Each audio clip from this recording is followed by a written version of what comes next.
5, 4, 3, 2, 1.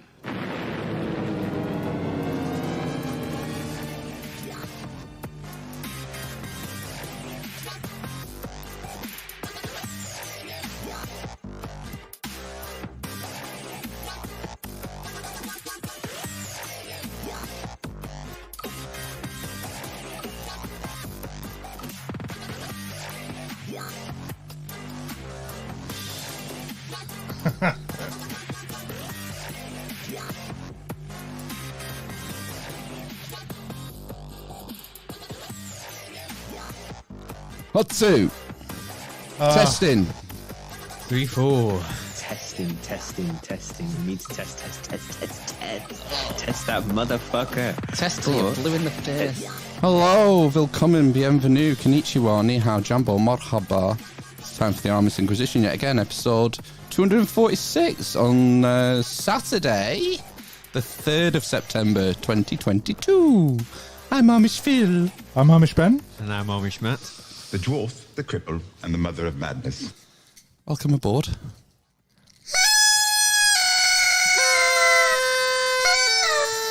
Oh, they're all tonality different. Yeah. 1, 2. Why is my headphones so quiet? 1, 2, 1, 2, 1. That's because I'm flicking the wrong knob. Yeah, you've not been doing this long, Phil. So. You flick too hard, damn it! There we go. Happy birthday. Happy anniversary. God, my headphones sound fucking terrible, man. Oh, no. What's going on? Why does my voice sound so thin? It's just like your penis. It's like I'm stuck in a fucking elevator. Why do I sound like this? Do I sound shit to you? Or does it sound normal? Oh, it's sounding better now. Sounds normal. I think I might have a dodgy wire. Dodgy headphones. Okay. Maybe. Yeah. Good. How are we? I'm good. Yes. Good. Surviving. Surviving. Yeah, kids are back at school next week, aren't they? Thank fuck for that. Thank God. Tire them out. Somebody else's responsibility. Yeah. Oh. Busy. Right, that's it then. Great show. Street back. Sound is good. 246. Is sound. I should say I've not done any news or headlines or anything this week. Old school. No then. clips or anything. No. It's old school. It's a good job I watched Top Gun Maverick then, isn't it? Way. So we got something to talk about. Ooh. Right then. when did you see this? Is it still on at the cinema? No, it's on the TV. Oh, Is it? Well- legally. I mean, I'm sure there's ways you could probably get it illegally, but you can pay for it on like Rakuten or Chile, I believe. Rakuten! Yeah. Things like that. Yeah, you can buy it, can't you? Right, I don't know. Yeah, so you can rent it, I think. Rent boy. Yeah, so I watched it. And? I thought it was okay. Okay? I give it 3 mats. Wow. Probably the same as Prey. I mean, the best bit about it was like all the planes flying, Yes. like in the first one. And didn't they use real planes rather than this CGI nonsense? I think a large percentage of it was real planes, and Yeah. they're going. There's a lot of as they pull G like that all the way through the film. Yeah, all of them. But apparently they did it in dual or twin-seater jets, and they filmed them. And apparently they did them. So, spoiler alert! Like the main story is that they've got to go and bomb this secret uranium enrichment plant before it gets uranium or some shit. Anyway, but they have to fly up a almost vertical cliff face mountain. It's in a volcano, I think, or something. Classic. That's where you build your uranium enrichment plants Exactly. in an active volcano. Well, it wasn't active. In a dormant volcano. And apparently they did the exact same maneuver. So what he said he did, they go up and then they invert. So I guess that was a play. So that's a callback from the first film, isn't it? The famous scene where he says, "We were inverted." Scarf. What a maverick. Yeah. So, but apparently they did that where they went like a steep climb and then they turn it over and then go down like that and then come back round or something. That's the best way of going over a steep climb. It's because if you go nose down, you're going to stall pretty. I don't know, maybe, yeah. Planes don't like So, that. yeah, so, and then Miles Teller was in it. He looks pretty much like Goose, which was weird. And he's supposed to be his son, isn't he? Is he the guy from the drug Narcos? No. Oh, right. I was thinking, because he would make a good Goose. Who's Miles Teller? Miles Teller is the guy in Whiplash, but I don't think you've watched that, have you? That's the only film I can remember him being in, to be honest with you. Right. Is he It's the another son of Penn and Teller. Yeah. Yeah, obviously. Right. Good. Keep it in Um, the family. yeah, but it's good. I enjoyed it. You know, it's nice to watch something that wasn't really that much sort of wokeness in it, I guess, or Me Too stuff. There was a little bit of Maverick learning how to sail a little bit, but it wasn't really sort of in your face. No, I've noticed this with a lot of normies have started saying have started noticing the message in all the media. Wasn't that much, and there was one sort of female pilot. She got on the team though. She got on the bombing team. Spoiler alert. But Diversity hire, was she? But she wasn't really in the film that much, to be honest with you. No. Presume she got there on merit. Probably, yeah. Kicking ass. There seems to be some kind of chemistry between her and Rooster, but there was never sort of... Rooster is Goose's son, is it? yeah. Should I call him Gosling? Well, because of Ryan. Yeah. All right, okay. Yeah. So, I don't know, yeah. Go and watch it. Isn't there a Val Kilmer cameo? Yes. Yeah, he's like, got when a he car. just before he died, and he's like... Val Kilmer's not dead. Yeah, he is. Is he? Yeah, he's had throat cancer and died. Fuck. He might have had pancreatic cancer actually, but I'm sure he had I think he had a laryngectomy. Tracheotomy. Laryngectomy. What's that? They take your larynx out, isn't it? Wow. And you have to talk like that when that guy in Phoenix Nice. Yeah, basically, and he had a hole in. He had the other thing, yeah, the laryngectomy. Shit, I didn't know he died. Yeah, cancer. Yeah, but he was in the film. He looked pretty ill in the film. Oh. Is he dead or is he just very ill? No, he's dead. I think he died. I think he's died Has anyone checked? recently after the film came out. Quick, someone go and check on Val Kilmer. We think he might be dead. I think he's dead. Yeah, I saw a screenshot or something of the cameo, and he did look. Puffy. Yeah, he didn't look healthy. No, yeah. So, So 3 mats are pretty average then. it was 'Cause good. it's had very good reviews. It was In fact, good. It was good. Is it not the biggest selling? I think it's That's it, made yeah. a lot of money. Matt Apocalypse, fact check. He's There still we go. alive. No, he's not. He's dead. It's dead to me. Dead to you. Who died then? Who died? Goose. Yeah, right. Okay. All the best, Val. Take it over. Yeah. I'm sure he died. Oh well. Live to live. He's definitely What? dead. Dead. I saw it at the cinema and I gave it more mats than you, if you remember. But I don't know. Maybe I'm just a sucker for entertainment. It looks like Helen from Berkshire is giving it 4 mats. She's saying really good. That's definitely a format statement. Yeah, if good is 3, really good is 4, and 5 is Empire Strikes Back Yeah. and Aliens, and that's it. Maybe Street Oh, Fighter. look, you see. Oh gosh, get a room. No, you can be mine. Matt Apocalypse has said Amish Matt can be my wingman anytime. I'd pay to see you two play volleyball together and get oiled up. We probably just Oh, it wouldn't stick work well with together. you. You'd have to wax your body first. And Play volleyball with an oiled up Wookiee. no, it's actually what you're supposed when you're hairy, you have to talc up. You have to use talc as a means of lubricant, not oil. Really? Yeah. All right. There you go. Life hacks Yeah. for hairy people. Hair hacks. Well, speaking of hairy people, I watched The Rings of Power, episode 1 and 2 this week. Yeah, as did I. Yeah. What did you think, Ben? I thought it was long. I fell asleep during the middle of the second one, just before the dwarfs bit. Okay. But yeah, it was really long, and It's an hour each, no? was it? Did it just Felt feel longer. long? Oh, it feels long. Yeah. Feels like yeah. There's a lot to digest. It's very pretty from a cinematic standpoint. I've heard it looks very good, but ultimately it is shit. Oh, no, I don't think it was shit. I enjoyed it. Right? I enjoyed I enjoy everything.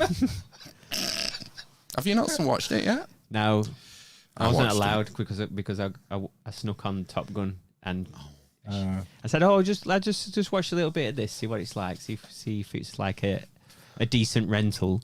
And yeah, I just left it on for 2 hours. My kids went to Grandma's for tea on Friday, Right?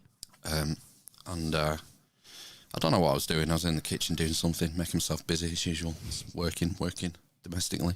I'm like a domestic engineer, first class, and came into the living room and she started watching it. It was 5 minutes in. I went, whoa, I want to watch this.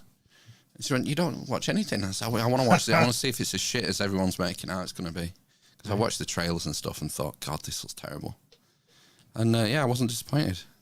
It was fucking shit. Oh, Fuck me. It's got, you know what the biggest problem is with it? there's no boobs. Galadriel. Galadriel. Is that like a man or a woman? It's the elf. Do Galadriel, you remember you know. who's the actor in the Peter Jackson films? is it Kate Blanchett? Kate Blanchett. Oh, right, okay. But not she's different. It's like a different character now. Is she not elven? Like, She's an elf. I mean, struggle to believe she's 6'4". She's like a warrior elf. I remember Kate Blanchett was very good in The Lord of the Rings, and she had like this other worldliness to her. Well, all the elves are supposed to have that. Yeah. It's like the soft lighting and it's like ethereal, isn't it? I don't know if Yeah. they have that yet in this. It's they're almost like proto elves. I've not seen anyone using any fancy magic apart from Sky Guy. Oh, which yeah. is fucking weird. I think they certainly do. This is a second age, isn't it? The second age. It's set before Lord of the Rings. Is it after the battle? After Morgoth. Is it after that? Morgoth. After that, yeah. Right, okay. I don't really know much other than the films. I've not. She's really, just so I've not read them. fucking unlikable. It's like, God, just miserable. She's a miserable bitch all the way through it. It's like, fuck, stop whining. My brother was killed. Yeah, oh God. Let me on it. It starts with the scene of as a child getting bullied by the rest of the young elves. Oh no, Yeah. it's not because she's a woman though, is it? Oh, it's, I tell you. It's not, she's not getting bullied because she's a woman and she wants No, to be oh, like, no. riding horses or something. She's a bit of an outsider. And she goes to she built like a boat to sail in the river, like a origami boat or something. It was pretty fucking cool, that boat. And it opened up to a beautiful swan. Like magical. Yeah, So they do and I have some thought, well, magic. that's really nice. And then those horrible other people threw stones at it and sank it, and I felt really bad for her. And she goes up to her brother, her elder brother, who dies in the war. Right. This is like Kill them all! This is like like a flashbang. And her brother goes, Galadriel, do you know the difference between a rock and a boat? Right. That's like that's within the first like 2 minutes. I was burst out in tears. Like, Is that the You line? literally cried. fucking, It's so beautiful. The cinematography got to you. Do you know the difference between a boat and a rock? Apparently, it's cost $1 billion, hasn't it? Yeah. Like buying the rights, and then is it like $40 million an episode or something? Is that not what it was? more, It's lots. more than that, I think. I'm sure it's like $1 billion. There's like nuts. there's a scene early on where they're climbing up like an ice wall, Right. like the wall from Game of Thrones, and all the male elves have got like 2 axe things and things on the feet, but she just needs a knife. She just goes up with one knife. Right. And there's a bit where all the guys are struggling at the bottom, and they stop at one point, and they just look up, and she's like 100 feet above them. Aren't It's some of like them? it's so Some of them. on though, message. Yeah. Some of them It's don't ridiculous. they have like Legolas from the films Mm-hmm. was especially fleet of foot. I think they have different different skill sets. So maybe they sent out Hers is climbing a ice high walls. elf and some dumb elves. Hers is being unbeatable in any kind of scenario. It's like there's a scene with a snow troll. Snow patrol. Snow patrol, yeah. And it's like was it in the Fellowship of the Ring? Or the Two Towers, there's a snow patrol. There's a snow troll scene in that. And it takes the whole Fellowship have to work together to take it down. Yeah. Like the Hobbits and Aragorn, and then Legolas can't get the kill shot until someone, like one of the Hobbits, I think, wraps his hands around his neck, and then Legolas gets the clean shot, kills it. I think I remember. And like it's a close call. All of them barely escape out of the light, and the same thing happens. This group of elves come across a snow patrol, and it starts killing all the male elves, and then she comes and just doesn't even have to look at it, just executes it in like 5 seconds. You think, oh fuck me. Right, okay. Why couldn't you? It's shit character development. That's a great opportunity to highlight her leadership qualities. Yeah. We're going to work together. You do, and we'll defeat the troll. But no, we can't have that. She just has to take it down single-handedly without even looking. Mm-hmm. It's like, ugh. Maybe it was a baby snow troll. What did you think about Pretty the fight scene, Ben? I mean, it's reasonably accurate what Phil has said. I'd view it with less vitriol, perhaps. But yeah, she kicks ass. There is a scene where she nearly dies and has to be rescued by a human man. I think he's a human man. He's not. Humans are shits in this, by the way, because we sided with Morgoth. But that's the whole thing, isn't it? That men are what's the word? Fucktards. I don't know, corruptible. Yeah, absolutely. That's the thing, isn't it? That's the thing I got from the Lord of the Rings. That's the films. The message. Oh right, okay, well, okay, yeah. Even like not humankind, we mean men. No, humankind. Yeah. All right, okay. Humans. What did you think of the part where she jumps off the boat? She jumped off when the worm was there. Well, before that, she was meant to go to Valinor when she was in to the Undying Lands. Yeah. She jumped off into the ocean 400 miles from land. Well, she didn't want to go anyway, did she? I wouldn't have got on the boat personally, but I wouldn't have made for good telly. And who's this guy? L73 Gaming, because she jumps in the ocean and tries to swim across something akin to the Atlantic Ocean. Yeah, she swims for fucking ages, and then there's a big storm, and they're on some wreck, and there's a wyvern or a worm or some shit, and she jumps off that, and she's tied to like something heavy, so she's gonna die, and the fella comes down and saves her, but then they just go up to the top, and the boat is still in the there. same place. And I thought of all of the fantasy and snow patrols and dragons and all that shit, guys falling from the stars, that was the most unbelievable part, that boat of wreckage was going to be there in those waves. Don't think about it too much, you'll just start poking holes in it. That ruined it for me. Did you find the audio mix bad as well? I struggled to hear what they were saying a lot of the time. They were speaking Elvish? I don't know. I thought it was all right.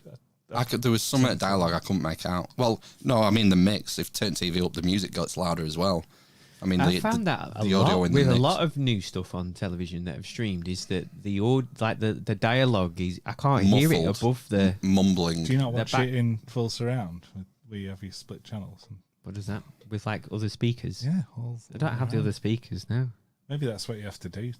They've mixed it for Surround sound. cinema rather than. Yeah, I mean, I have a neighbour attached to me, so I just think it's not the done thing to have a surround sound. Well, people have sound bars now as well, don't they? So Yeah. maybe I don't know if that splits the channels in the same way. Don't know. I think I just watched it on standard TV with whatever speakers it had in the back. You were probably asleep though, weren't you, for like For 2/3? some of it, yeah, some of it. I think that would Ben, wake up! that would probably hamper the mix more than anything.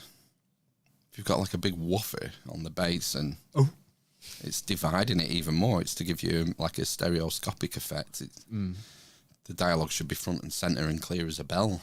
I didn't really notice the mix, to be honest. I'm in too deep. Can I pull out yet? Yeah, sure.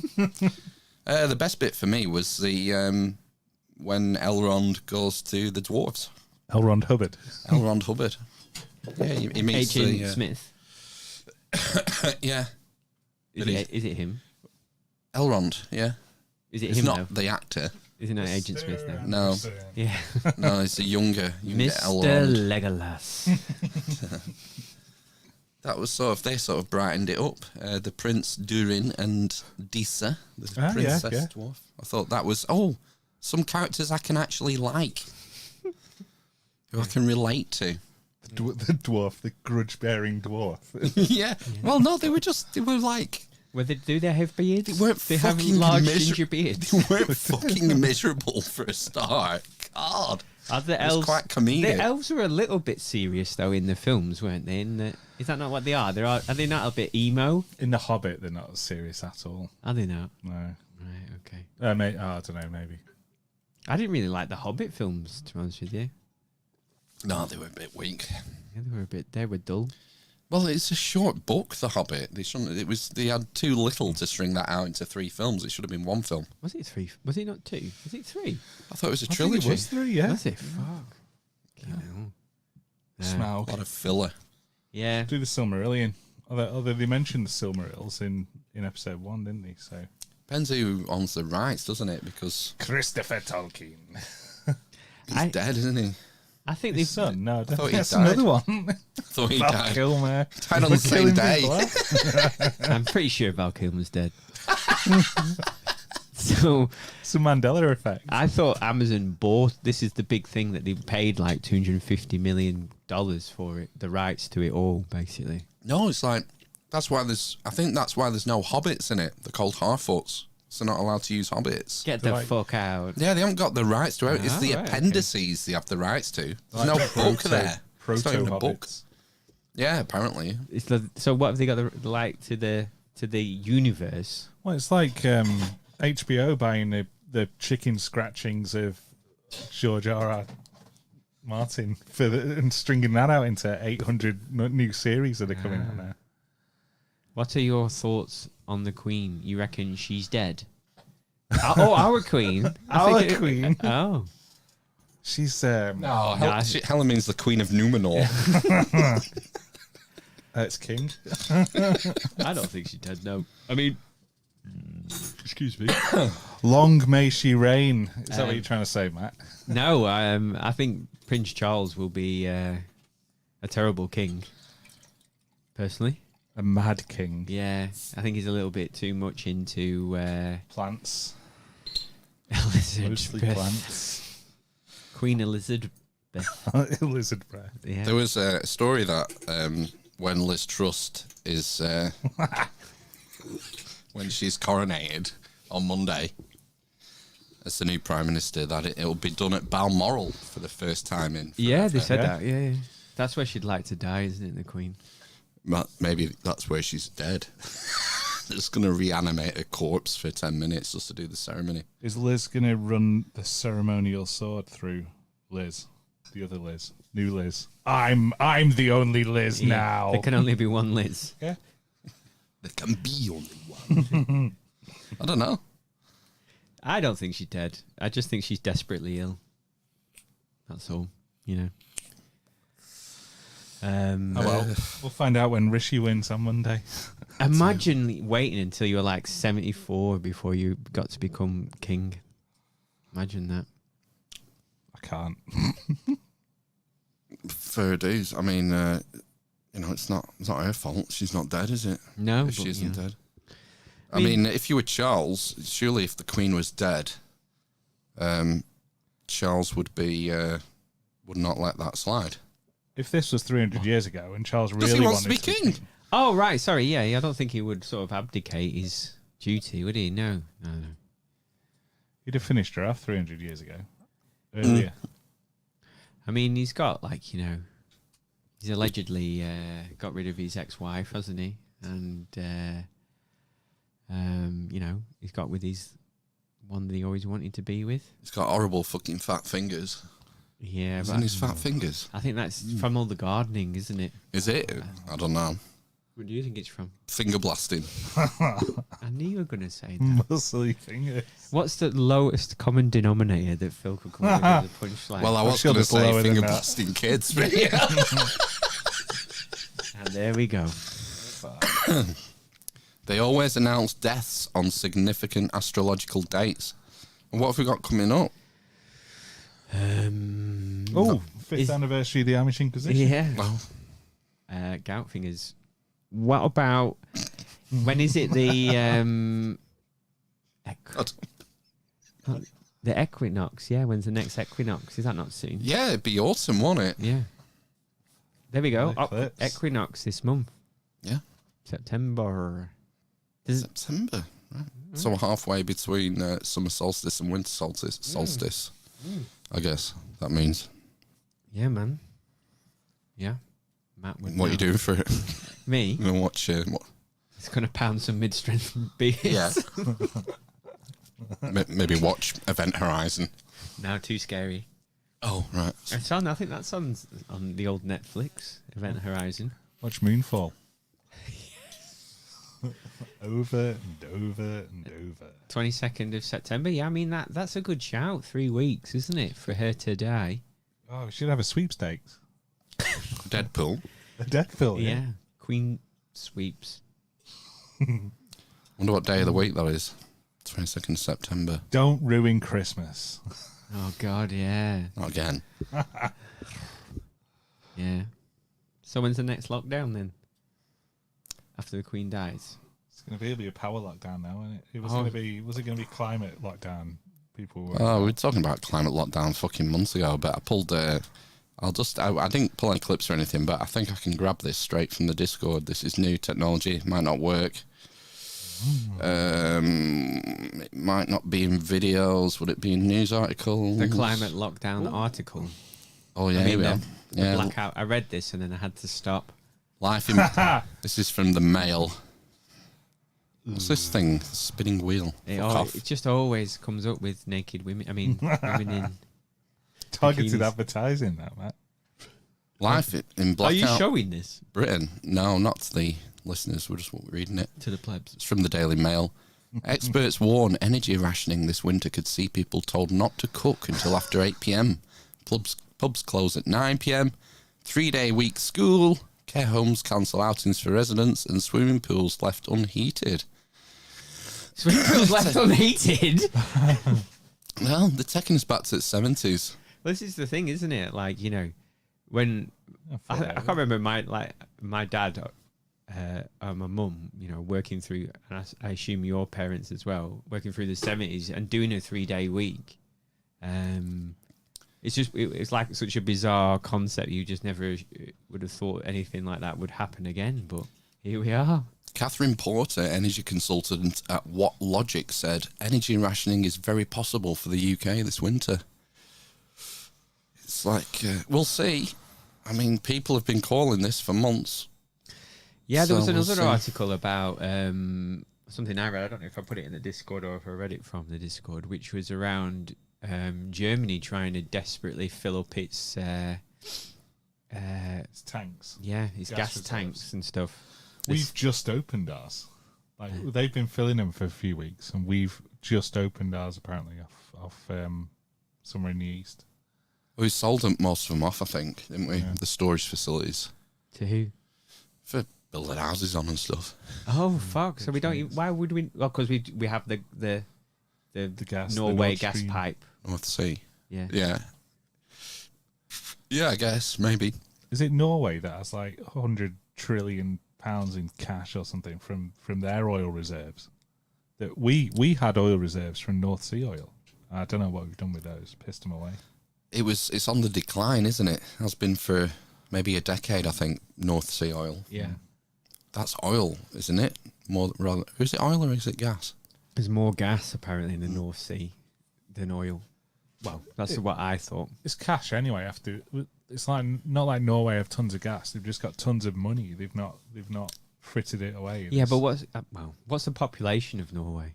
It's like Six. 5 million or something. Yeah. yeah. Like those Nordic states. And, that were kind of 11 times more than that, more. And the 12, average 13. salary is £6 billion a month. But I suppose there's more, there's more households here to use up those gas reserves and all the rest of it, isn't it? And Yeah, but if you imagine, a country with a population the size of London sitting on all those natural resources, no wonder you have fucking shit off health service and education and everything. They're rolling in it. yeah. It's one of them. Mm. This was So anyway, let's start fracking. Yeah. She's saying it. Trust. I think it's going to start again. That thing, they've never got rid of the, I'm pointing to it, the thing near Blackpool where I used to drive to work. It's in is it? No, it's not Wheaton, is it? I think Freckleton. around there. Freckleton. I think it's in between Blackpool and Preston, basically. More towards Blackpool, where they were fracking. They haven't ever. I think they capped it off, but they've always left the sort of most of the stuff there.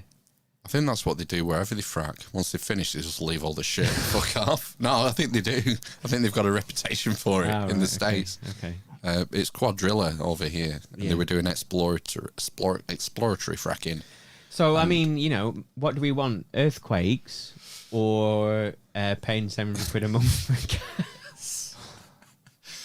Well, I mean, it's like you got to secure. It's a lesson, basically. If your energy isn't secure, you're at risk of being blackmailed. That's the other thing. When you were reading this, if you read this article, I read about 2/3 of it, I think. You got too depressed. Yeah, basically, I had to stop reading. But it was like, if it's not windy this winter, we might have to do this. We might have to do that. Yeah, we're being primed. But that's what I mean. But this is what the drawback of ploughing loads of money into wind turbines, which is dependent on it not being too windy and it not being windy enough, essentially. Well, the problem was the rejection of nuclear. Yes. This could have all been solved decades ago. Yeah. But no, we want wind farms and solar panels. Well, and the other thing as well was the tidal stuff. Yeah, they've rejected loads of tidal stuff, haven't they? Some big projects were put forward. Again, I think there's inconsistency in that to a degree, less of a degree than wind and fucking But I think sunlight. it's more predictable, isn't it? Yeah, definitely. And Yeah, I think there's differences in the size of the tide, so how much water would it'll therefore generate. pass through it. But it's still it's very much predictable. You can predict when it's high tide and low tide. And And why the just size. have one? Why not have wind and solar and hydro and whatever? And Exactly. Yeah. I mean, if it continues, we'll be fucking burning coal again, won't we? Essentially. yeah, Do you not think?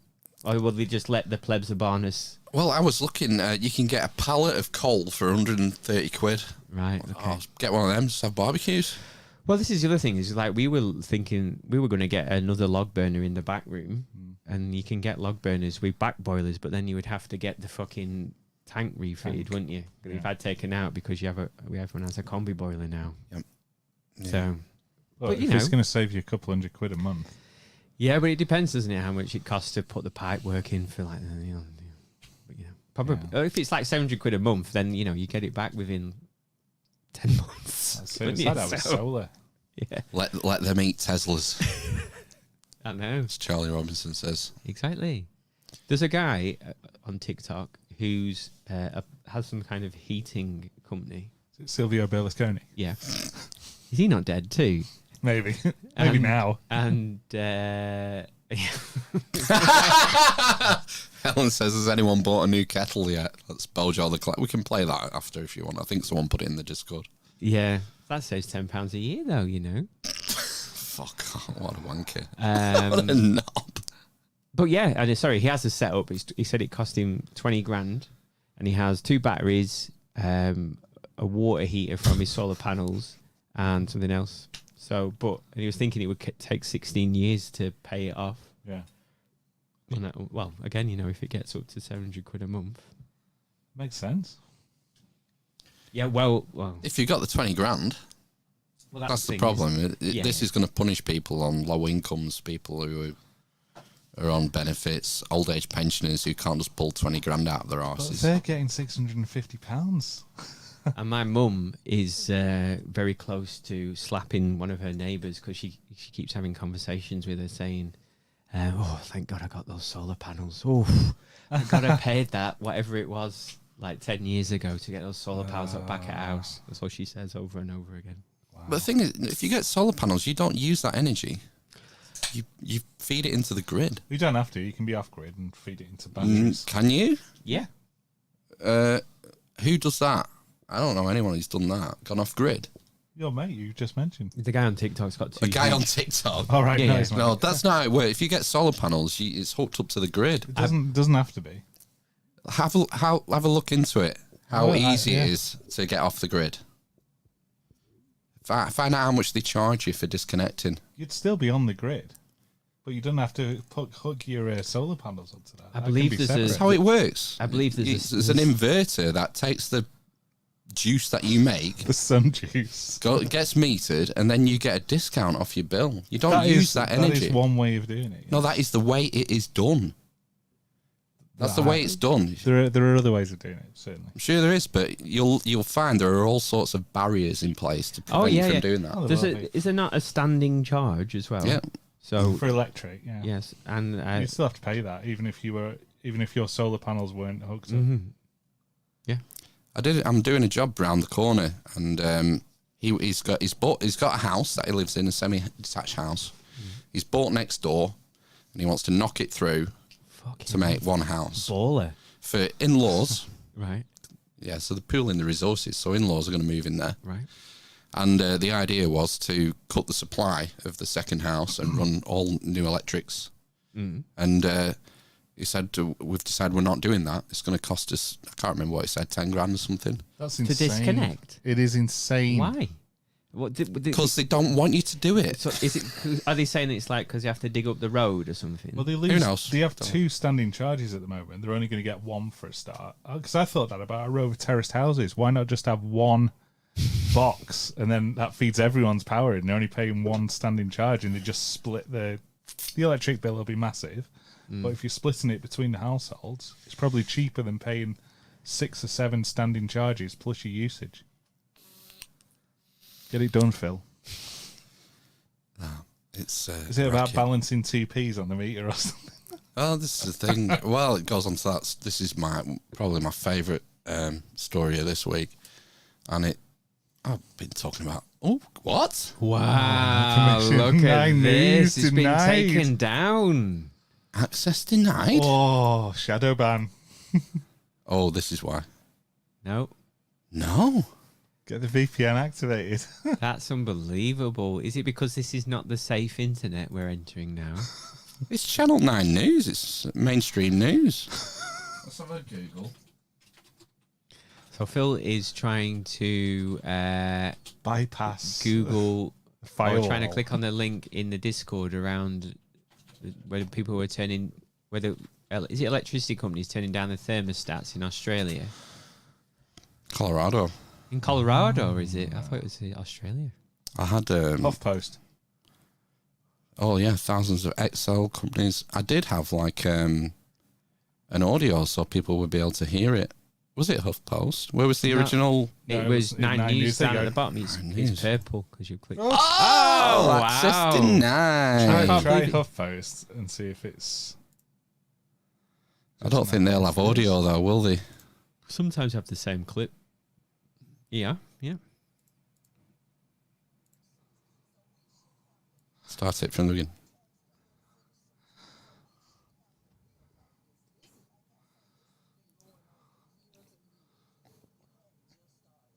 That's a beefy engine there.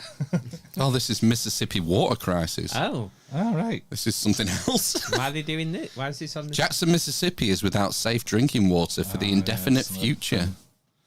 After heavy rains and flooding breached the aging water treatment facility, causing it to suddenly collapse. Wow. The residents of the state capital have been struggling to find clean water to drink, wash, and cook with.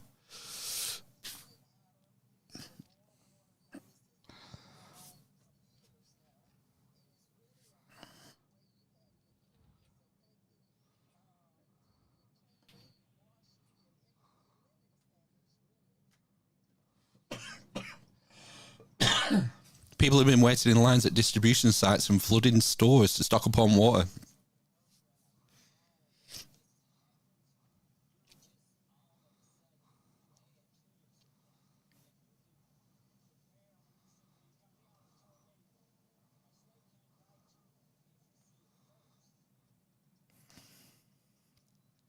State of emergency declared.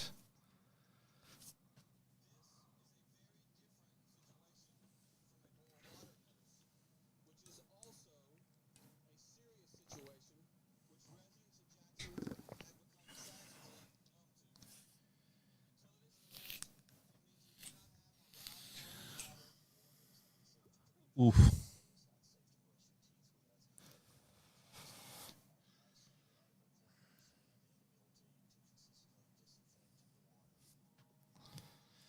Bad news. Mm-hmm. That's not what I wanted.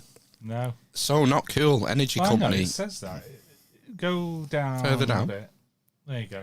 AC lot. This remote. isn't a news report, I don't think. Oh, no. Is it? It's just a guy. Oh no, that's the worst kind of human. About 22,000 Colorado customers lost access to their smart thermostats as temperatures reportedly rose to 90 degrees on Tuesday. An energy company in Colorado shut down access to 22,000 customers' smart thermostats on Tuesday, citing an energy emergency. Climate emergency! As temperatures reported 90 degrees. Excel's thermostat lockout involved customers who participate in a voluntary program. Yeah, you get 100 quid or something. Right. That offers money in exchange for giving up control of their thermostat to save energy. Wow. Excel gives these customers $100 for signing away their freedom and $25 a year thereafter. This week's shutdown was the only time in the program's 6-year history that customers couldn't override their smart thermostats, an Excel vice president said.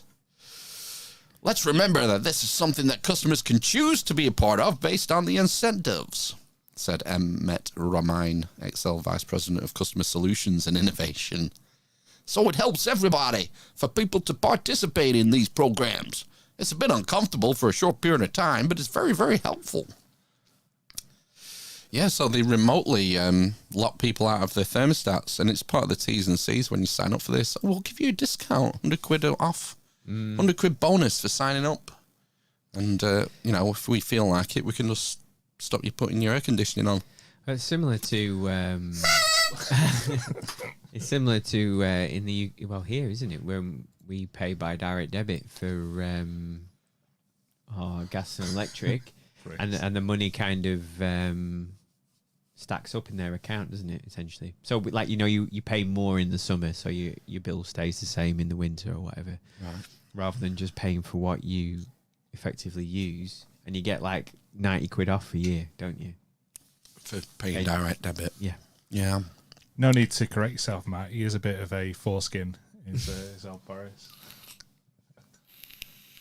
Briss will be unemployed. Oh, right. Okay. Boris. Yeah. Oh, from Matt Apocalypse, new UK regulations for at-home car chargers. They have to have remote access to be switched off by the national... Yeah, I've heard about this. How am I going to travel Because- to the office to get warm? If my electric car's shut off halfway through charging. Well, this is the thing now, yeah, about being, this kind of thing of me working from home. Yeah. Wanting to go and work from my nice, wash and eat Warm and be office. warm in my office, yeah. There's upsides and downsides to everything. Yeah. Isn't there?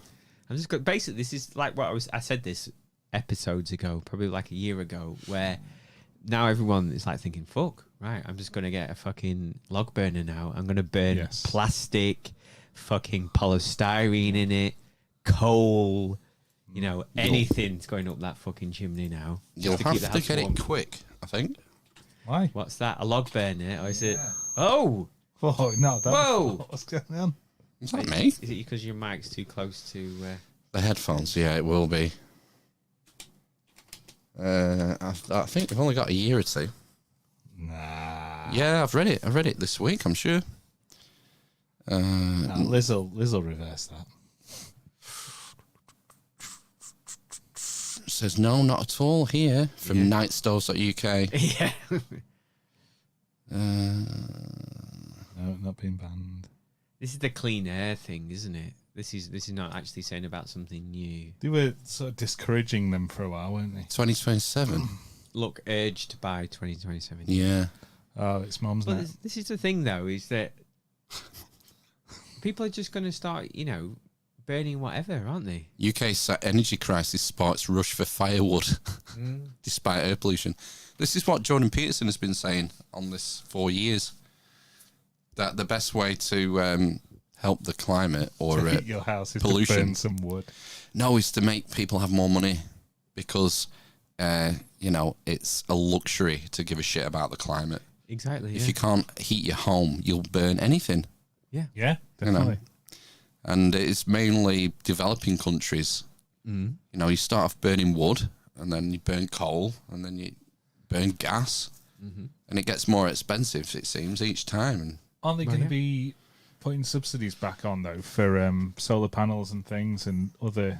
They're already on. The green methods. Won't they boost that a little bit so that people can afford to reduce their energy bills somewhat? I don't know. I haven't heard that being I've not. posted. Just The other thing as well about sort of, especially solar panels here, I'm sure they're getting sort of more efficient and all the rest of it every year that passes, but where we live, third rock from the sun.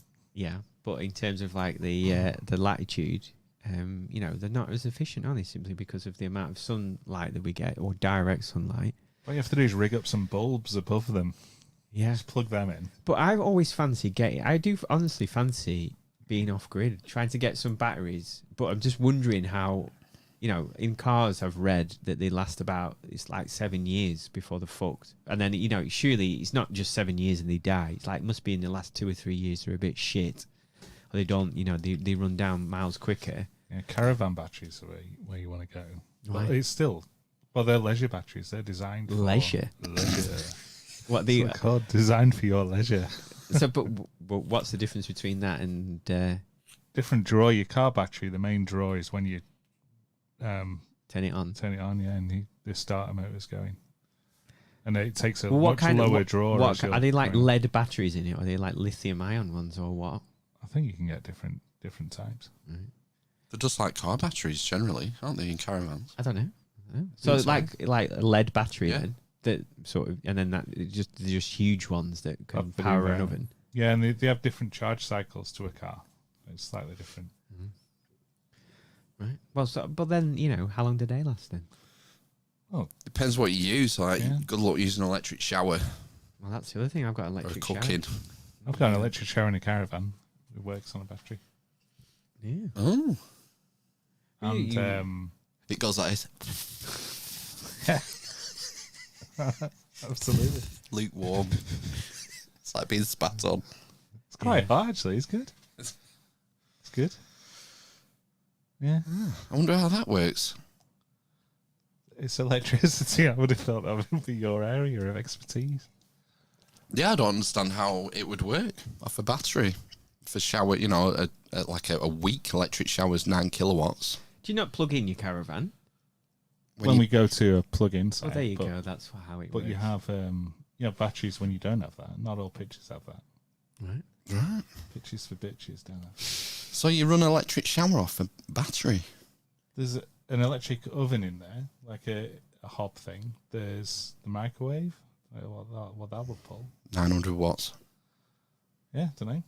So like, What's a shower? Push a button. I mean, shower like comes out. a weak one is 9 kilowatts. So between 9 and 13 kilowatts. kilowatts. So 10 times as much.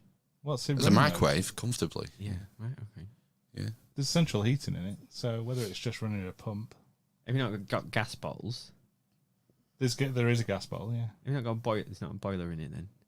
There's central That heating. runs the yeah. shower. Yeah, but is there a boiler in the caravan? Well, there must be. Yeah, there's it's like a little tank. Is it? What's the? It's not water you put in it. It's almost Gas. like antifreeze. In what? Sorry. Who's got a fucking caravan, dickheads? Just telling you what's in there. Do you? Dude. You got a tank for the what? Sorry, Central heating. A tank? Not a boiler? No, have you got a hot water tank? Like an old I'll fucking show you. All right. copper tank. When we Come do and tell me you're experts. when we do live contact at the caravan. You're not invited. I am. Do you not use gas bottles at all then? Yes, there is a gas bottle. However, What does that do? Do you have a gas hob? There's gas Gas oven? hob. It's 3 gas rings and a electric ring, and there's a gas oven. Your choice. Your choice, because if your Dealer's gas bottle runs choice. out, you can use the electric. Yeah. Maybe it's like Sensible, just right? like so. Maybe you have Well, the central a heating's gas electric. shower. The shower's electric because we don't have a gas bottle in the caravan at the moment. We've never had a gas bottle, right. but there is gas functionality. Right. If you want to go properly Dual off fuel. grid, you're on the battery and you're on the gas, Right. and you're like on the side of a mountain. I wonder if you can get like an alternator that runs. So like when you're towing it, it could charge the caravan battery. That happens. Yes, Does when you it? plug it in. Yeah, 'Cause When you there's plug it in, to the car, but the car's then charging the it car charges the battery. Yeah, in the caravan. in the caravan. Why doesn't its own wheels charge it? It's not. It's not that complex. psychokinetic. It's just a fucking. It's just an axle with 2 wheels on underneath. There's no gubbins apart from the emergency. Yeah, no, but you brake. should. That's what they should do. Really should. Or is it, does the car produce so much? that would be a hybrid The caravan. car, yeah, the car. You plug the caravan into the car next to the tow ball. Oh, talk about the tow ball. It's round. It's removable. So it's not a tow bar; it's a tow ball. It's a tow ball. Yeah, Right. Okay. probably is a bar somewhere. I didn't fit it. Don't know. I always thought they were called tow bars for some reason. Tow bar, isn't that the thing That where goes you on your tow a car. Yeah, That goes on your car. The right, tow if you bar. pull a car out of a river, Right. I don't know. It's just. screw your towing eye into it. I was just saying. Did you hear about that guy this week who was changing the back box of his exhaust? No. I think it was his wife's friend's car or his wife's car, Mini Cooper, and he was changing the back box of the exhaust with scissor jacks. Oh, mate. Yeah, and it slipped and he died. Scissor jags. Yeah, like the ones you get in your car. That Just such- if you want to change a tire. You need to use axle stands if you're going to raise your car. Yeah, Didn't you just park it on the curb then and slide it? I did, but I didn't have to rise it. I wiggled underneath it to release the bolts, so it was on its wheels at all times. Yeah, I'm sure it I was. used scissors. I'm sure it was perfectly fine when it failed its MOT 6 months later. Nothing to do with that exhaust, mate. there was holes in it. Yeah. Yeah. No. Oh. They were doing battery changing in the 1930s. There's this big thing, isn't there, about sort of electric cars? There's a lot of batteries in an electric car. That Neo thing is handy for scooters. So you get a scooter, you can pull out like a small briefcase-sized thing under the seat, put it in a charger, get a fresh one, put it back in. When we went to Portugal, there was like these weird. They looked like a mix between literally a child's scooter and a moped. It was weird. They had where the engine was. There was nothing. Scroped. And it was It's one of them electric things. It was big like a moped, and there were loads of them. People were Like you see these scroats driving around on mopeds. Yeah, County no, not lines. mopeds. I No, mean the these electric scooter things. scooters. Yeah, but it was like that. But it was massive. It looked like a moped basically. It was weird. Was it a moped? No, because it was electric. Right. So it's like an electric scooter. Well, a moped is a scooter with a seat, isn't it? I guess. You can get seats for those county line scooters. Yeah. Yeah, I think you have to have one of those little bags that they all wear. A man bag. Yeah. We see the really small Is it ones. like the Oanis bag? You don't remember in the tens or maybe the noughties, they were fashionable for a bit. The man bags. Do you not remember? Like a satchel. Yeah, but even the small ones that they wear now were fashionable as well. Yeah, Shit. for Don't like remember. other types of people, not us. I remember bum bags, fanny packs. Fanny packs for the Americans. Joe Rogan brought them back. Fanny packs. Fanny packs. They wore them around their shoulders before those little drug bags came in. Yeah, I had a bum bag. I had a bum bag.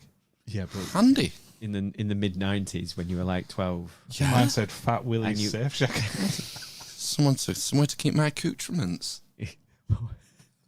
What did you have in there? Stone, a worm? A Walkman, probably.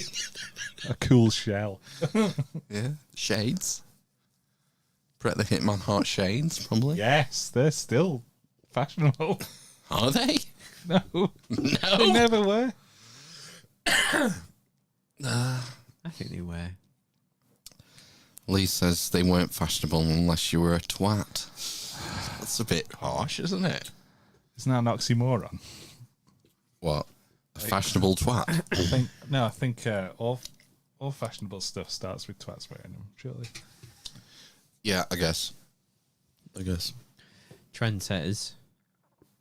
I'm definitely not a trendsetter. You don't know. People haven't started rocking the pyjama pants outside the bedroom yet. They're the most comfortable garment, pyjama bottoms, Yeah, they are. especially in the hot weather. It depends on the material, though. I've got some. They must be like acrylic. Aluminium. Yeah. Or God, these pajamas are fucking horrible. Tesla Crunch. cyber trousers. Like a Cyberman. and it has like what might be considered like in the old days it would probably be called a boulder burn in its crotch here. And my children go, "What's this hole? What's this hole?" How old are these pajamas? Not that old, mate. Oh, gosh. Right, Not okay. that old. In the old days, it's called a boulder burn. Yes. It's not, you can't get resin anymore, so I've heard. No. So it's not from that. So, Make your own. yeah, you could. Just But need anyway, an yeah, but HMV carrier bag. It's the only time my legs sweat is where I wear them particular pajama bottoms. Stop wearing them. Yeah, but they're comfy. When it's not hot. What you want to get is a kimono that is slightly too silk. short. Does it just graze the bottom of your ball sack? It's not that short, but it's above the knee. Oh, sexy. Yeah, above the knee. Is this the one you stole from the automated Chinese shop when you were nearly arrested for being a capitalist spy? No, I bought it in Hong Kong Right. from a woman down a side street, and it was the biggest one they had. Really, was it? I was probably, apart from... You're probably like an elf to them. Yeah, it was weird. Walking Yeah. down Nathan Road, you are head and shoulders above most of the people, and there's a lot of them. Some of that. It's good. I want some of that. Well, it's unlucky. You'd be average height, wouldn't you? I'd be like, Get a built-up shoe. That's the other thing that made me laugh. Sorry, taking it back to Top Gun, was he was wearing fucking heels all the way through the film. Tom Cruise? Every time you saw his feet, he had like at least 2 inches on on his boots, basically. Anyway, Nice. Yeah, do it. Yeah, gotta do a kimono. I'd quite happily have a kimono if it was made of silk. It's liberating. Yeah. I hope you don't wear it, in front of people. Just like when you're working alone at home. Wear it when I'm working from home. No, it's yeah.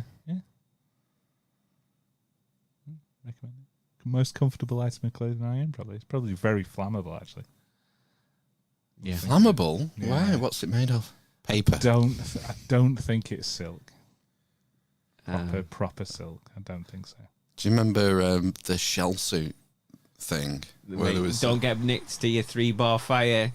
Yeah, we all had shell suits when we were teenagers. Yeah, I was terrified of sitting 90s. close to a gas fire, with a shell suit Wasn't the story that they would catch fire and like melt onto you? onto your skin, and then it was not only were you burnt, but then they had to remove the plastic from your skin from the shell suit. Napalm. Yeah, basically. I wonder if they'll ever come back. Shell suits. I think they have been. I think they briefly came back. No, Jim will fix it. Ruined it for shell suits. Surely. God, we managed to, How's about that then? Exactly. managed to get halfway through an episode before we mentioned. Did I tell you about Cincinnati. the soap on a rope we had? The Jim will fix it soap Oh on the yeah, rope. yeah. Did I? Did you have a near miss with Jim will fix it or something? We know someone who was on the show. Oh, I think I remember Yeah, seeing. And like in me and my brother's bedroom, we had like a cupboard, like a built-in wardrobe where all the toys were. It's mainly Lego and stuff like that and Transformers. And there was like a mystery box in the bottom of the wardrobe that just had sort of mementos. Shat. Memento moris. And there was, so Jim will fix it, soap on a rope. Jim fixed it for you. And that was the story. Like, a family friend had been on the show and had it fixed for her. What did she get fixed? I don't know. I've never seen the episode or, went that far with it. I doubt it's on YouTube. I think it'll be somewhere. Oh, God. I've seen a mad thing on this. This is fucking TikTok. Oh God, it's got bad recently. How much I'm watching it, but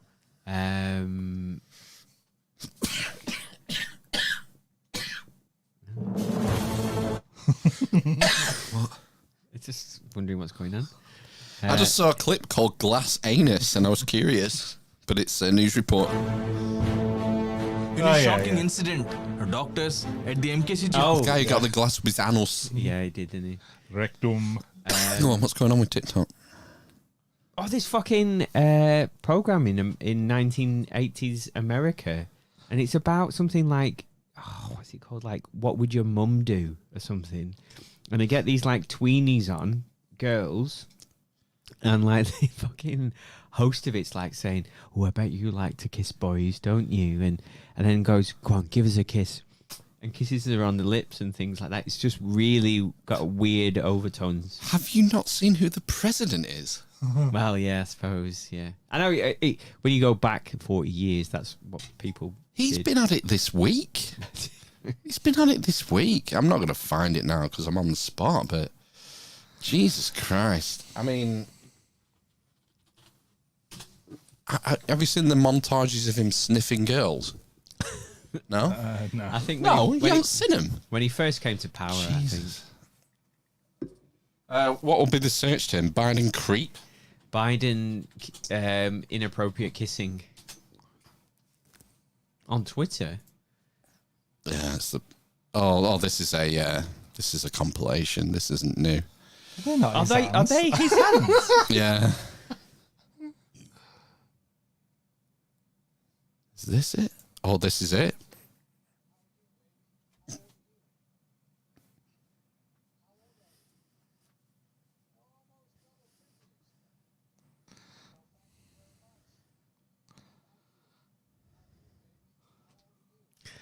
How are you, baby?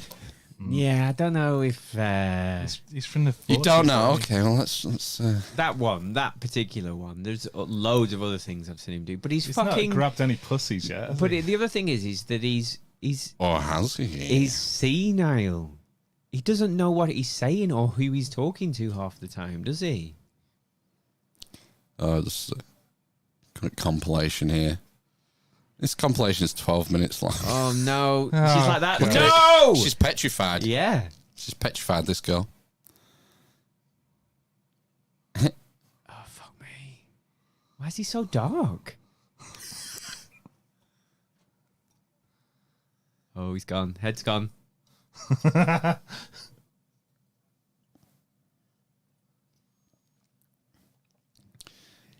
There's one where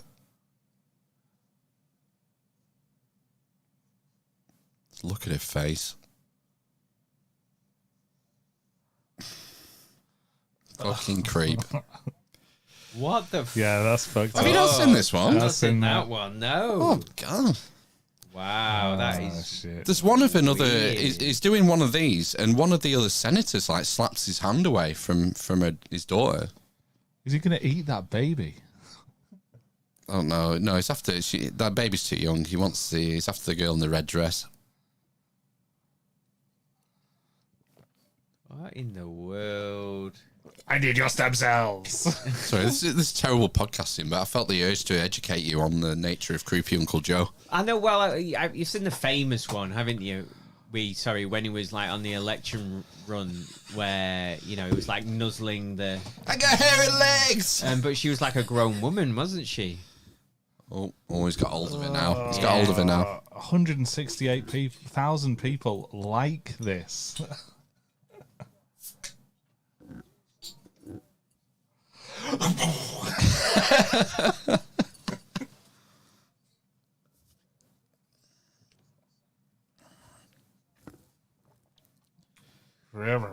This is when Obama was in office as well, by the way. Was it? Yeah, he's VP here. Ah, right, okay. Oh, is it? Yeah, he's VP. These aren't new Still clips. looks old as shit. This is why you don't see it anymore. It's because he's been told, hasn't he? So this is before fucking Trump. Yeah, it's before Trump. So it's years ago, and he looks fucking decrepit there. Oh, God. Oh, watch those hands. Oh, the grabbing! Stop the grabbing! Oh, this is one where he goes round the... Ugh. Oh, no! No! I don't want to watch this. Oh, she's looking. Oh, no. Ooh. Fuck. I wonder if this was all from one day. Yeah, I think it is. Senate ceremonial swearing in. I wonder if it was. Yeah, it seems to be. Oh. Doing the same thing. Yeah, it's what he does. It's what do he you think does. he's saying? He's being a creep, sniffing them. Do you think this is good? You've done very well. I'd love to see you alone. How old are you? 18 now, too old.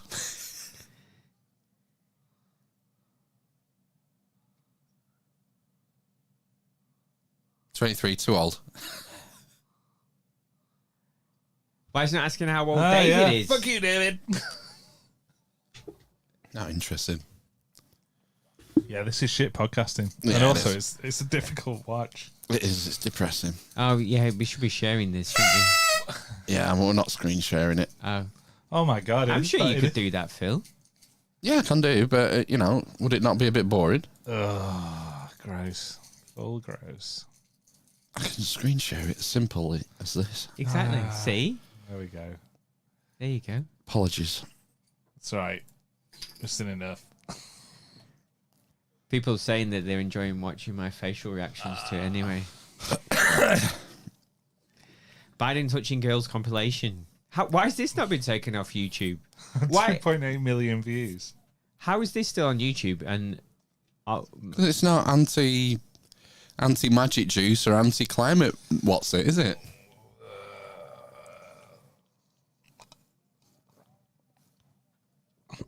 Yeah, I think these are all from the same day.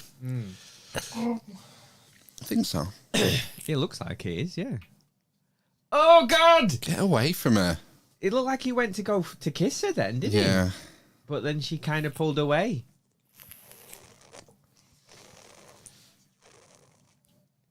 Keep the guys away. Oh, he says creepy things. I mean, we're not listening to the audio, but he says creepy things to them. Like he'll say, no boyfriends till you're 30 to him. He uses the same line over and over again with him. Oh God, it's genuinely like your fucking creepy Uncle Joe, isn't it?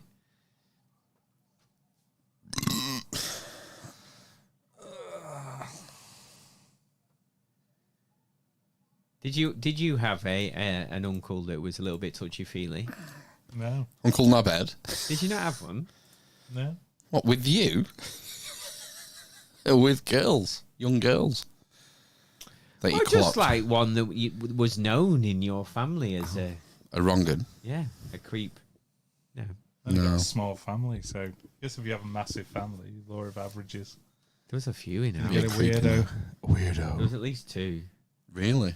I can think of, maybe three. Yeah, Jeez. a little bit Confessional handsy. time. What's going on A little bit handsy. with you?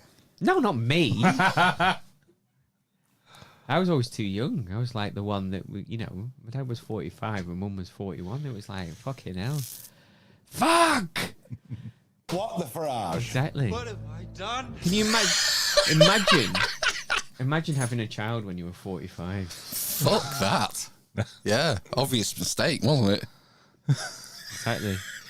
I said to him, this is like the first time she went, my mum went, what do you think happened, Matthew? None of you were planned. You just happened, is what she said. None of you were planned. No. Because prior years, what she said was, we always wanted 4 children. All right. Always wanted 4 kids, yeah. Always wanted 4 kids. Wow. Until he had the first one. And then I got this is fucking hard. And then I got her on the wrong day when I was like 37, and she went, "What do you think about?"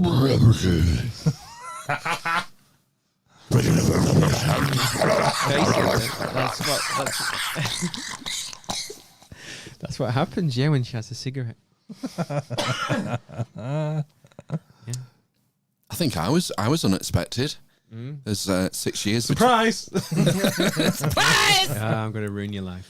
There's 6 years between me and my brother, and I think what would my dad be? 1946, 50, 60, 76, 37. He would have been. And I think they thought that was, once they had the first one, that were it. Like, nothing happening. Just getting stuck in the pipes, whatever. And then I arrived and brightened up The eternal the gloom. world. And their Golden lives. child. Yeah. It's funny, isn't it? What sex? That's not funny. It's hot. It can be funny. Depends. It can be funny. Yeah, it can be hilarious. What, sex? Yeah. I believe. I've Yeah, I been know told. it's quite serious in your household from what I've heard. Militaristic. It's like, yeah.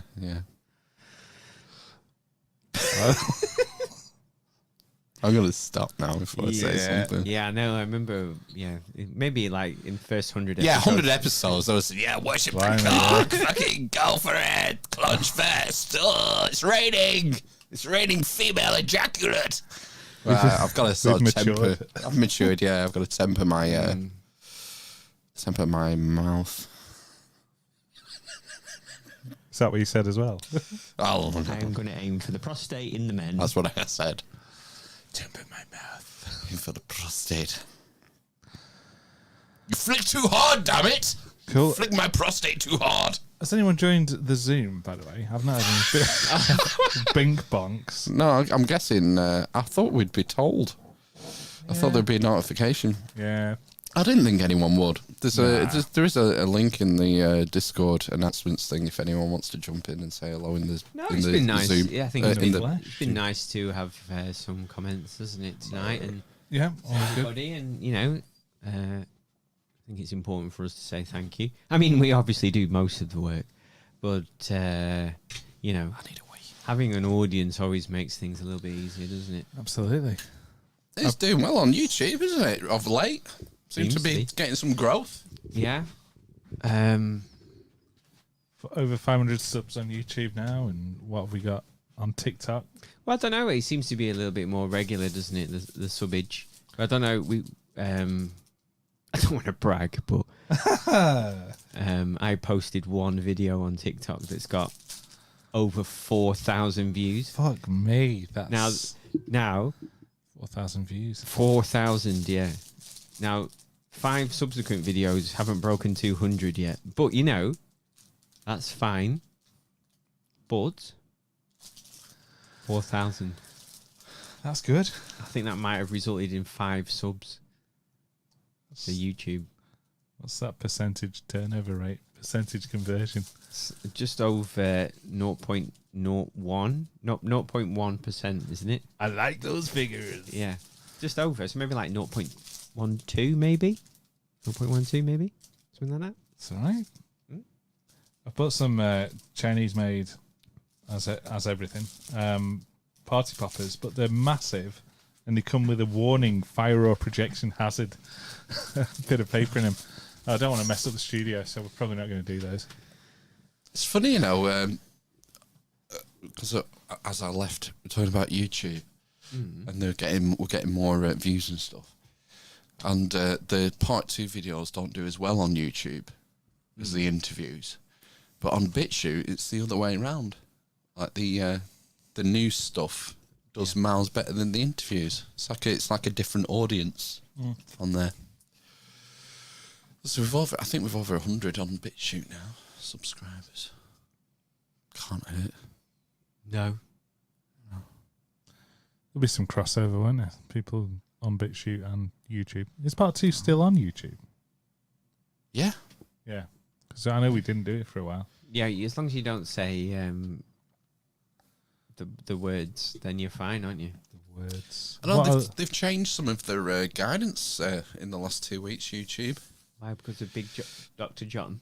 No, I mean, you can say masks are bullshit now.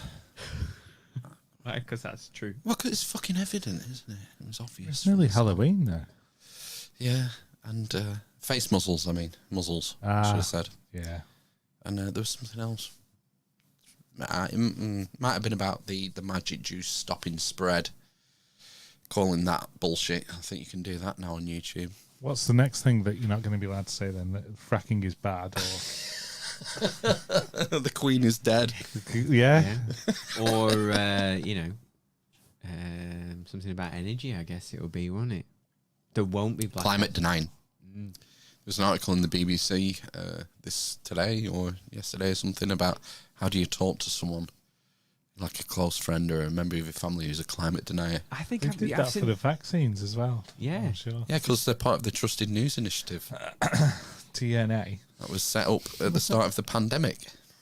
BBC, Guardian, Bloomberg, they all got together and decided that we're going to construct the narrative, and Reuters as well, I think. Is Matt Apocalypse? Oh, he's still here. Instaban proclaiming. That's harmful misinformation. Val Kilmer is alive and well. Is he? And looking for work. He is. He is. I can't believe you don't produce. You don't trust a producer. Yeah. You're getting this from the horse's mouth. That's Is bad. Val You need to Kilmer believe still everything. alive? Article from 1996. He's alive. He's alive. I've been telling you for an hour. He's been alive for years, man. But he died in the film. Oh my god. Is Jerry Bruckheimer still alive? Who the Can't hell? just go through random people. That's not good. Brooke. Was he the? He's a director, isn't he? A producer. Producer, Yeah, he did.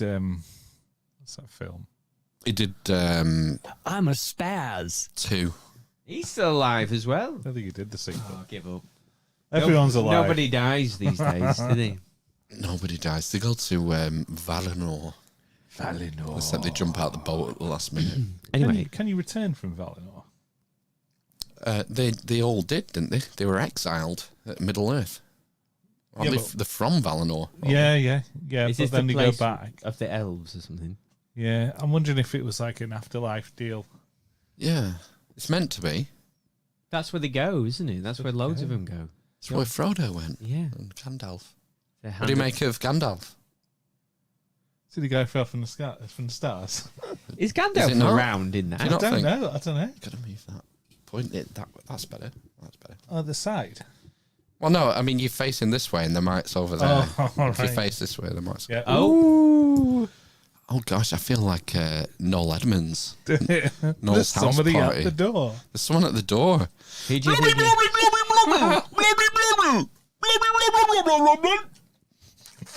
Oh, gosh, look. Lee. I think it's Lee from The Big Conspire. I recognise his emoticon. Hello, Lee. It did say Lee, is it? Oh. Good. All good. On camera. He's on camera as well. Yeah. Welcome to the party, as it is. Are you... Hey! Hey!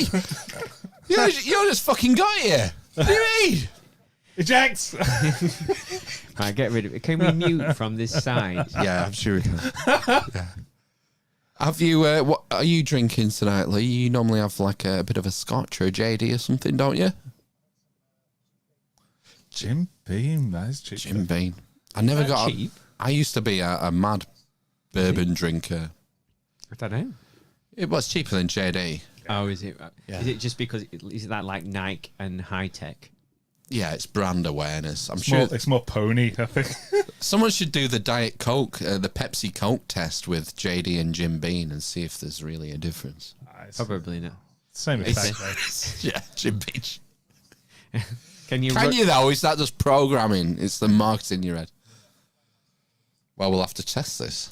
What's the Aldi stuff called? Like Southern something. Jim Daniels. That's it. Jim Davidson.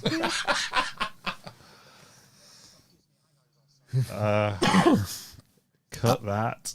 I've not had any bourbon for years. Literally years. Why? It doesn't agree with me, and I don't agree with it. Tend to go a bit nuts on bourbon.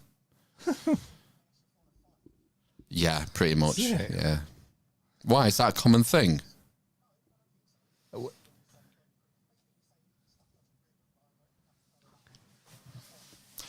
it's like vodka. Vodka used to make me throw up. Like half a bottle of vodka and I'd throw up.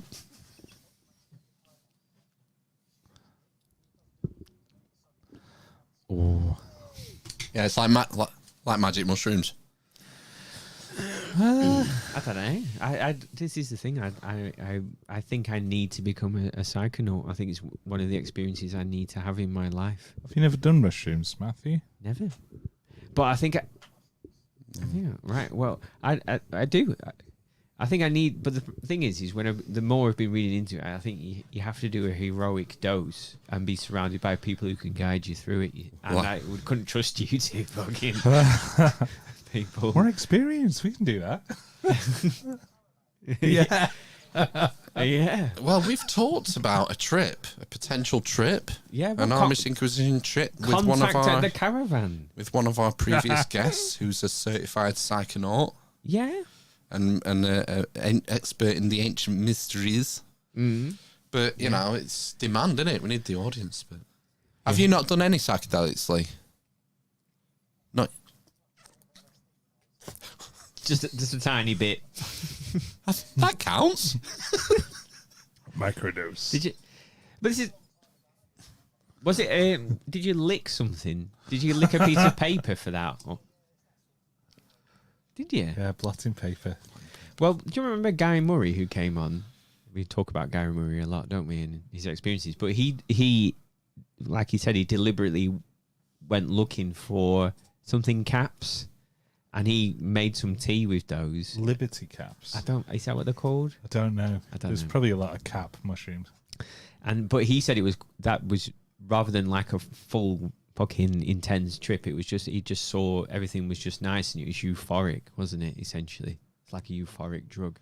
There are different experiences with mushrooms. I think it depends on the dose because I was watching something. I don't know what it was. Depends on the strain as well. Have you not heard the story about the guy who found LSD? It was synthesized in a lab. Yeah, so it was a guy who was taking out. It was they were. Wasn't he wanking off dolphins? No. Oh fuck me! What's the his fucking free time? Ergot. Oh, so he was trying to disassemble the mold, the growth on wheat, ergot, and he got to LSD 13 or whatever it is, 12, and what did he do? I don't know if he accidentally took it, and he had he took like a really small amount by accident, and he had a euphoric experience off it, and it was just because he's isolating all the different compounds from it or whatever it was, and then he took like what's considered a massive dose, and he said it was terrifying. Yes, because he said he took it the first time, and he said, it was euphoric. It's like one of the most brilliant experiences of my life. I sat at home and everything was like glistening. It was all beautiful and all the rest of it. And he had like this massive dose of it, and he said it was like he was riding. He basically said I had to ask one of my lab assistants to guide me home. And I was riding home, and like the buildings were like curving in on me, and were going to kill me. And like he said, it was the most terrifying experience of his life.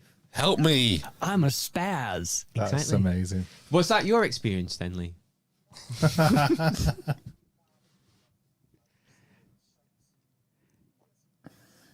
No.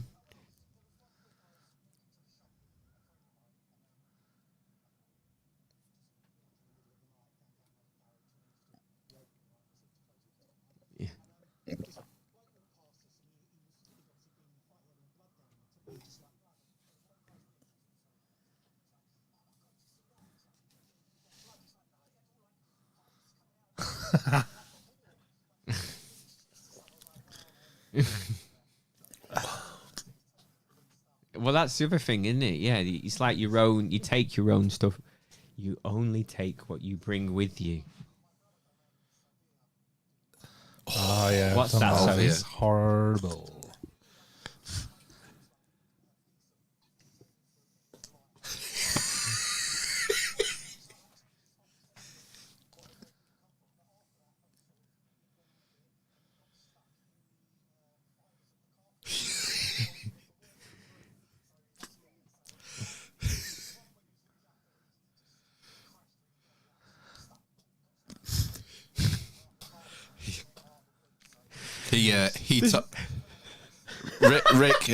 Rick told that story on your podcast, and I was fucking howling, laughing. But this is the thing, isn't it? I suppose it's like I was part of carpet. But no, say for example though, if you took a psychedelic, like a psychedelic mushroom, like had an intense experience, and you became part of the earth, would you not interpret that differently to becoming differently because you did it in your front room and you became part of the carpet instead of the, you know, so.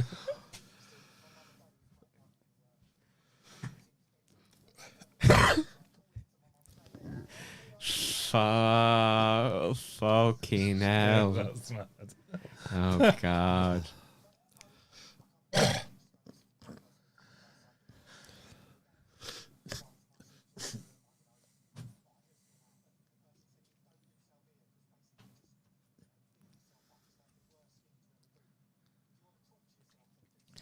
Well, this is, I don't know if this is the one that I've heard about on, Joe Rogan interviewed like an army veteran. It's to do with PTSD again. And it was like, I don't know if it was that, but he went to Mexico and he took some kind of psychedelic that makes you really introspective and sees all your faults, basically. I don't know, that doesn't necessarily mean, you know, becoming part of the carpet or whatever, but sounds more like ayahuasca if he's going to South America. No, it wasn't ayahuasca. It was like Mexico.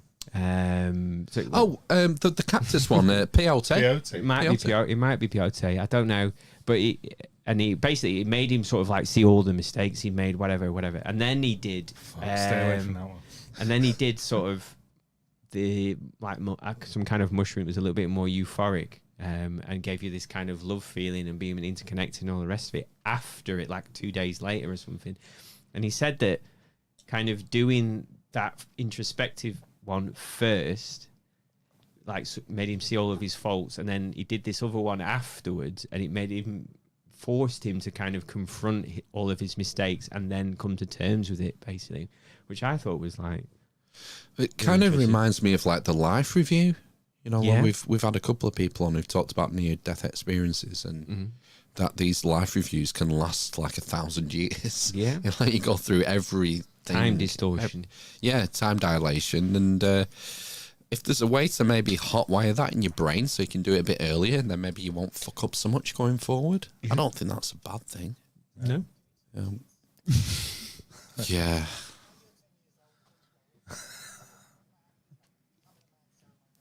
Yeah. Wow. Well, that's what they do. That's what, like South America and stuff. There was again, I don't know what this was on. It must have been on like some kind of wormhole around psychedelics, but there was like giving a teaspoon of ayahuasca to babies, like newborn babies, basically. Whoa! Essentially. Fucking really? Yeah. Get your tolerance up for later on. Well, I don't know, because they said it was such an important. It might have been Graham Hancock actually, right? Talking about it, yeah, because it's so intrinsic to their kind of worldview, how it makes you feel, all that kind of stuff, that they just kind of did it, basically. It's very. Is it? Yeah. Oh yeah, it's been rebooted. It's called She-Hulk now. Hey, you know, in the second episode of She-Hulk, Ally McBeal's playing on a TV behind the bar. I know. I believe so. Yeah, in the bar. In a bar, I think. Yeah. Yeah, it's like a modern day Ally McBeal. Have you seen the twerking scene?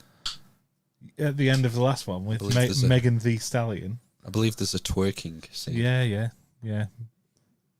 I've seen it. No, I've not watched You have no opinion. Not really. No. I think it was the end credits scene for the last episode. I've not watched any of it. It looks terrible to me. I'm not gonna. I don't think it'll be that bad. It'll be funny. No. If something's bad enough to be funny, then I'll watch it like Moonfall. But did you? Do you not? Do you not find it funny? It was that bad. It was funny.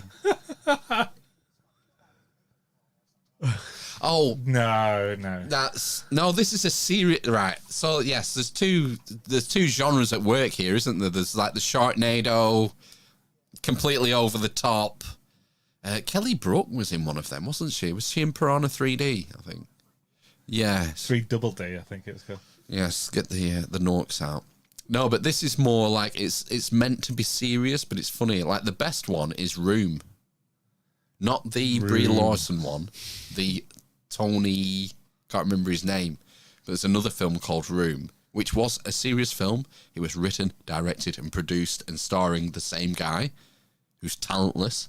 Oh, Tony, is this ringing a bell? Did he make a film about it? They made films about him making the film. Yeah, because it's horrific. Yeah, but it's funny. Yeah, and that's the sort of category that Moonfall, because it's a famous director, Roland Emmerich. He's had a few hits. Yeah. Well, a lot of hits. Yeah. It's bonkers. No, it's completely preposterous. So that's why I enjoyed it. And the way they'd roped some decent actors into it as well. The moon falling.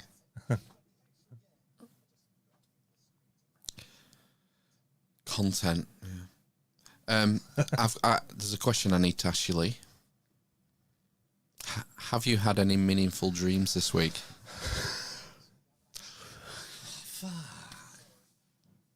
Well, let down. We'll let you go now.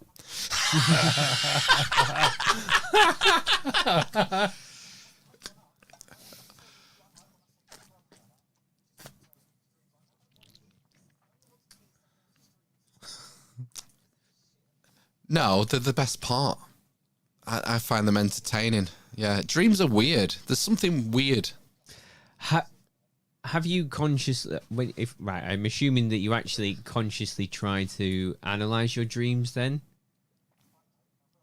Right, but you tell me, how often can you actually remember a dream?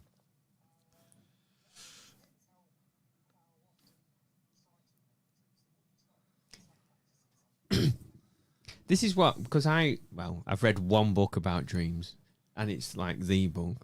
I don't want to say too much about it, but what, is it a secret? I'm just joking.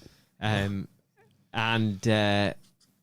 that's what basically what I took away from it was like the more you try to remember your dreams, the more you remember. Because I definitely was dreaming this morning before my 6-year-old came in and hit me on the head and said good morning, and woke me up. But I can't remember what I was dreaming about. But can you just remember every night then now? Because the more you've practiced. Oh, okay.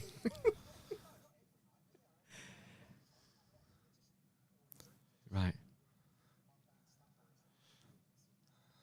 Oh, dreams about admin.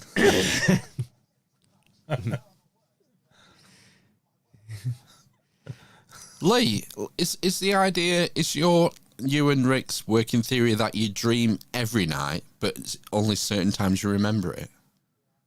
Is that the idea?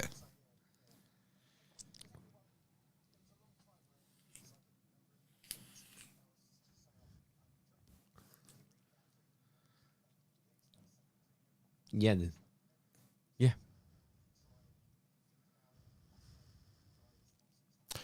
Dream diaries. Mm. Right.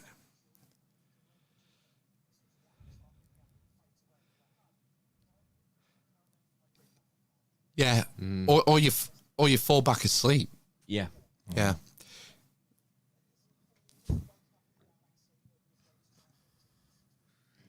I've heard that. Yeah, it's like a...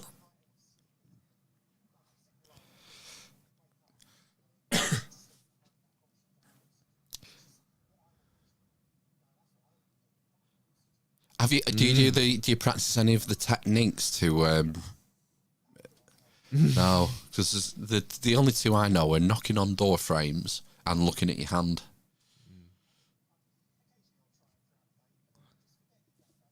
Yeah.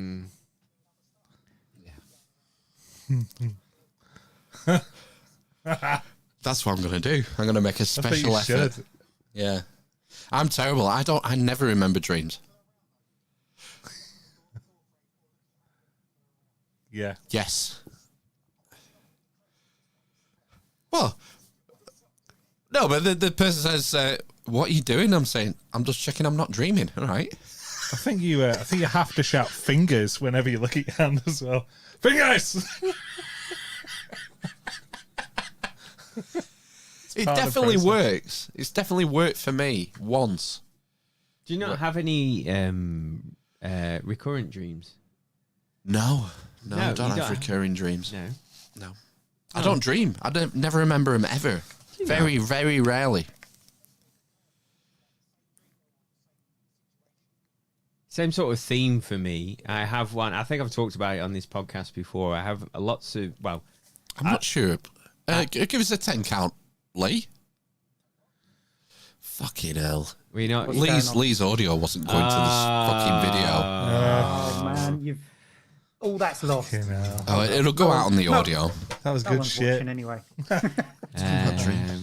Yeah, so mine is flying. I have lots of flying dreams. It apparently is Fight or flight. yeah. So I read most of. I gave up. About 200 pages left of Freud's interpretation of dreams, and flying is like one that he says is like a proper universal. You're flying on the way to fuck your mother. Yeah, well, no, it's a universal experience, basically. Well, almost. You know, it's a very sort of common dream for people to have. Falling, obviously, is one. But in my recurring flying dream, the way I fly is I jump and I kick my legs really fast, like this. Can you see my legs on the thing like that? But over and over again. But apparently, it's something to do with like feeling like you're struggling. And I've not had that dream for a while, so I wonder what that's all about. The trick is to fall and then forget you're falling. It'll come back soon. Everyone's going to be struggling. Well, exactly. Don't worry about that. I like the way, Lee, you described your flying, where you just sort of skid across the ground. That was where that was my lucid flying. So I became lucid. So I thought, I'm going to fly. So I jumped and I flew up a bit, and then I just couldn't retain the height. So I ended up going down, and just my belly was skimming across the floor. It's like I can't fly any higher. And I know I'm in a dream, and I know I want to fly, and I just couldn't do it. That's a conscious decision to be shit at flying. Yeah. I don't know. Trying too hard. But I have a reoccurring dream, and it's about needing a wee. So I'm in my dream, and I need a wee. No, I don't piss myself. It's not that. But so I go and find a toilet, but the toilet is always like a toilet sitting there without any walls on it. And there's people around, so I can't go to the toilet because there's no privacy. So I'm like, so I leave that toilet and go somewhere else to find another one. And I'll like go in the room and open the door, but then when I go through, the walls are all disappeared again. It'll be like another toilet that's outside. It's like, what the hell's going on? And I wake up and I do need a wee. But this is the other thing that Freud that said. is a reoccurring dream for me. That sort of stimuli or whatever will come from your waking world into your sleeping world. So if, like what you said, if you need a wee, need a piss basically, then in your dream you'll dream about needing to go for a piss. Or so like noises. Yeah, noises apparently is another one he says. Yeah. Boners. Make it a sexy probably. dream. Stuff like that, essentially. Yeah. I remember telling a guy I worked with on a building site that morning glory is your bladder pressing on your prostate, and that's why you wake up with a boner. You really need a wee. You won't fucking believe me. Is it just out of the blue? You just Well, that's what. Is that after you knocked on the door frame and Put some Fingers! fingers? Fingers! Fingers! Prostate. Oh, you mate! Morning glory. When you fucking got Morning Glory? It's bullshit, that morning glory. You just need a piss. He's on some Let me scaffold. Two stories up. Yeah, but Let me explain how it works. I thought it's difficult to have a wee though when you've got an erection. Yeah, you urethral and do one thing at a time. Yeah. Yeah. So if you need a wee, it's hard to get a boner. And if you have a boner, it's hard to get a wee. Right. It's a defense mechanism. Yeah. What's The visual IQ is based on movement. Matt Apocalypse says, I had a dream that the Count from Sesame Street bit me on the neck. Then I woke up with blood pouring out of my ear. Whoa, Inception. Right, let's try and analyse that. So, Why would you have blood pouring out your ear? right. I want to know why the blood was coming out his ear. Matt Apocalypse, summarise your childhood. Brain hemorrhage. Yeah, brain failure. Yes. Yeah, that's a mad failure. dream, isn't it? Has anyone ever bled out their ear? Oh, burst eardrum. Burst eardrum. Well, that'll do it. Although it was a non-threatening character, really, isn't it? The Count from Sesame Street's not very I don't know. He used to scare me a little bit when I was a kid. Fucking That pussy. just says a lot about you. Matt, have you completely eliminated the possibility that the Count from Sesame Street bit you on the neck while you were asleep? He obviously was a massive perv. Ear infection. I went to the doctor a few days earlier and he told me I was making it up. I love doctors; they're brilliant. Yeah, the doctor was like, Do you see this shit? bullshit. Ear infection. Was this as you were, as a child or like recently, Matt Apocalypse? Surely it has to be a child. What, do you think he still watches Sesame Street? No, but it might be like an experience from Is there. it still on? Maybe he was put down when, like, one day when he went. Yeah, 'cause, he went 1 for There was the 3. show about Big Bird getting his magic juice Yeah, Oh, yeah. recently. You know, Elmo getting his second jab. 1989. Yeah, Elmo. Me seeing Elmo get his shot made me go and get it. Yeah, well, it would do. Of course, yeah. If it's what's good for Elmo is good for the gander. Yeah, it made me go and get my 5th shot. Oh, it's coming out Monday. is it? The next booster's coming out Monday. Yeah, people are number going to 5 start or being 6? invited. Sorry, Is that 5 or 6? none. It's No, I none mean- for me. Yeah. 5. We're up to 5. I wonder if my mum's had 5. I think she gave. I think if you're immunocompromised, it'll be 6. I think. I think she's had 4. I think she's had 4. Dr. John's not having it. We played the clip the other week, and Dr. John Campbell is saying no more What was the reason boosting. again? It's fucking bullshit. Well, he didn't say that though, did he? Well, no, he can't say that on the YouTubes. I mean, I kind of sympathise with. Do you watch any of Dr. John Campbell stuff, Lee, on YouTube? No, not really. I listen to it on your show. Sometimes. Yeah, we've played quite a few bits over the last sort of 2 years, but I feel sorry for him because he's well aware of this. He got a strike. He got a community guideline strike last week or the week before, and he basically he uses scientific papers and government sources. That's all he does, and doesn't you have to sort of read between the lines to infer his underlying message. He's very careful with what he says. The thing is, he uses his channel to fund like projects in Africa. Like, he's got over 2 million subscribers, and like he often plays videos of his colleague, I can't remember his name now, who's in Kenya, Rwanda, who's set up like a community medical thing. There was a flood recently, and John started a GoFundMe or whatever for this flood situation in wherever it was, Nairobi or whatever. So you think, yeah, I don't blame you for being careful. It's funding good causes. What he's done, he's built this channel up from over like 10, 15 years or something. Well, he's got. It's has he not got exploded loads- over yeah, COVID. Yeah, but he's been doing it forever. It's like he started on VHS. Oh god. John Campbell started on VHS. So he's always been into Video charity. lecturing and stuff, yeah. But yeah, he's not having it. He's not. He said, I've been invited for the booster, and I'm not. I have no plans to have it at this time. Respectfully decline. For someone in the 70s with a comorbidity, it's like, well, I'm what does that tell you? I'm sure he gave a reason though, didn't he? Yeah, Limp Dick City. Limp Dick City. He doesn't want to be one of them. He's in his 70s. Yeah. I think he's the same age as. Oh no, I think he's a bit younger than my dad. I think he's maybe 72, something like that. Yeah.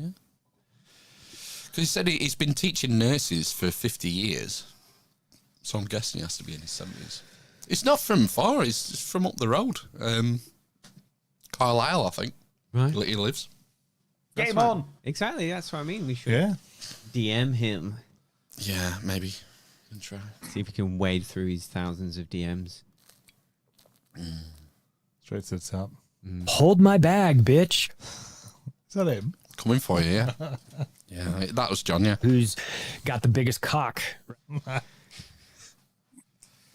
So, Lee, tell me about your favourite UFO story. Oh, yeah. I haven't really got any favourite ones. What's your least Unfortunately. favourite? What's the worst My UFO least story favourite. you know? God, there's so many just terrible ones, isn't there? I just saw a light in the sky and it went over there, and I got my camera out and I filmed it. And look at this, and you're just like, I can't. Tell see me anything. more. Yeah, and there's a dot in the sky. You're just rubbish. That's it. That's most UFO stories, isn't it? Yeah, but what about the ones that are really compelling? I can't Go on think then, of any. like what? but- Yeah. Like that guy came on our podcast. What was his name? Yeah. But Reynolds. Burt Reynolds. We have Burt Reynolds on can't remember his name. talking about. He was an army guy. Hold on. What's it called? No, it's gone from my brain. What's all the lights in somewhere in America? There was loads of them, all at the same. Was it Mexico City? That's not No, it America. wasn't that guy. He went camping. No. What's Go on. the famous? I bet Phil would know. He'd know. There's famous lights. Something lights. Come on, people. We got Blackpool. this, No, the Blackpool lights. Woohoo! No, it's in America. You just throw him. Phoenix. People saw loads of lights all at the same time, like in formation over the city. Oh right. Okay. Matt says It's- Phoenix, Arizona. Phoenix lights. Yeah, we go. I had a Phoenix dream lights. about Apparently- Phoenix last night.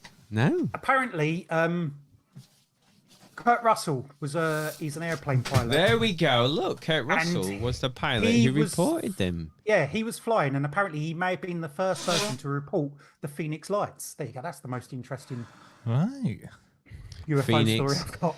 You know, desert stories. This is one I've not heard of. So you know, Is that the giant triangles, the Phoenix one? I think it's just loads of lights, wasn't it? They all got seen at the same time. Yeah, I thought they were in like massive triangle formations. Yeah, I think they done different formations and they moved and changed and stuff. But apparently, Kurt Russell may have been the first person to pull that into like a tower. And it was only a few years later he was watching something on Discovery Channel, and they said about it. And they said, "Oh, some pilot called in." He's like, "That was me. I done that." He didn't even realise at the time. Where's that my he was in- credit? Yeah, he never Jeez. realised. It was triangles with our guy, wasn't it? What was his name? Yes. It was big triangles. He was in the Navy, wasn't he? He was Army.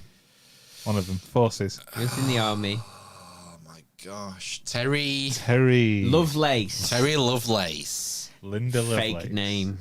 No, but he was such a credible guy. He was, Like, wasn't he? Yeah, he was seemed like the alright. attorney, wasn't he? Attorney General. In for- Hawaii? Was it Hawaii or think- Alaska?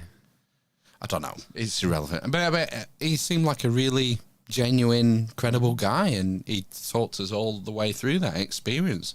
Devil's Canyon, was it? Devil's Bridge or something? Give Very Ron some. famous.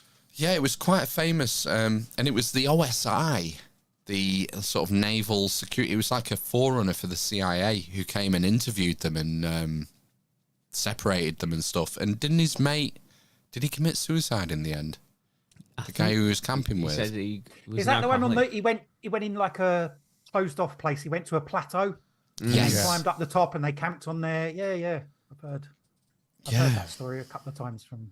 I think he regularly does podcasts. It's like loads. Well, Yeah, we'll have to. it was great. A book and stuff. It was great at telling the story, you know. It was good episode. That There's so many people like that around who have had these experiences. It's you know, I'm not going to write it off. You know, I don't know what's there, what's true, and what's not. But when you get someone who's sort of seems so believable and you know genuine, and you're talking to them face to face, it's hard to just write them off And as it's crazy. The you know. place where they went, the plateau, is like in the middle of a forest, and they climbed right. up to the top of it. But the top of it was if it had been cut, the grass had all been like mowed down, so it wasn't like a Landing. meadow, like it was wild or whatever. Yeah, it was like a landing pad, and they camped there, and then Yeah. got interaction with little green men or whatever you want to call them.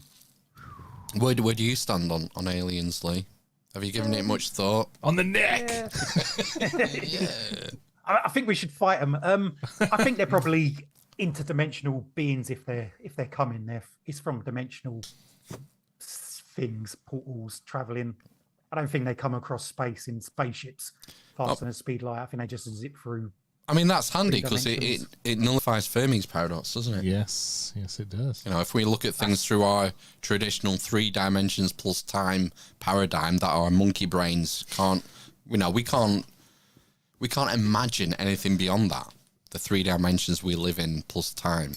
So if you bring interdimensional travel or interdimensional existence into that equation, and to me, nothing's off limits. Absolutely nothing, because there's only so much we can comprehend, and we're limited in our hardware. Yes, I definitely am.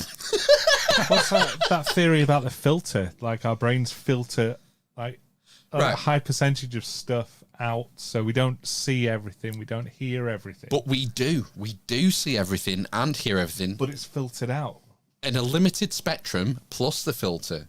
So in the same way as dolphins see echolocation, we can't see echolocation, but we see everything in our subconscious. What about light waves as well? Yeah. And Sonic, the Hedgehog. Mario. Echo the dolphin. Bats. Yeah, echolocation, sonar. They're all senses that we don't have and we can't comprehend. Sharks have something with the nose, don't they? That's you can smell electrical. Burnt toast. No, it's electrical. Yeah. A lot of fish have that sort of setup. I don't know where I was going with that. Something profound. It's more senses than we can sense with our own senses. Doesn't make any sense. That's it. Yeah. I can't remember, something to do with being interdimensional. Yeah, we're all interdimensional beings anyway. We wouldn't even recognise it if we saw it. That's the thing. If we saw something that was interdimensional, it's unlikely that we'd even recognise it as such, because our hardware doesn't recognise it.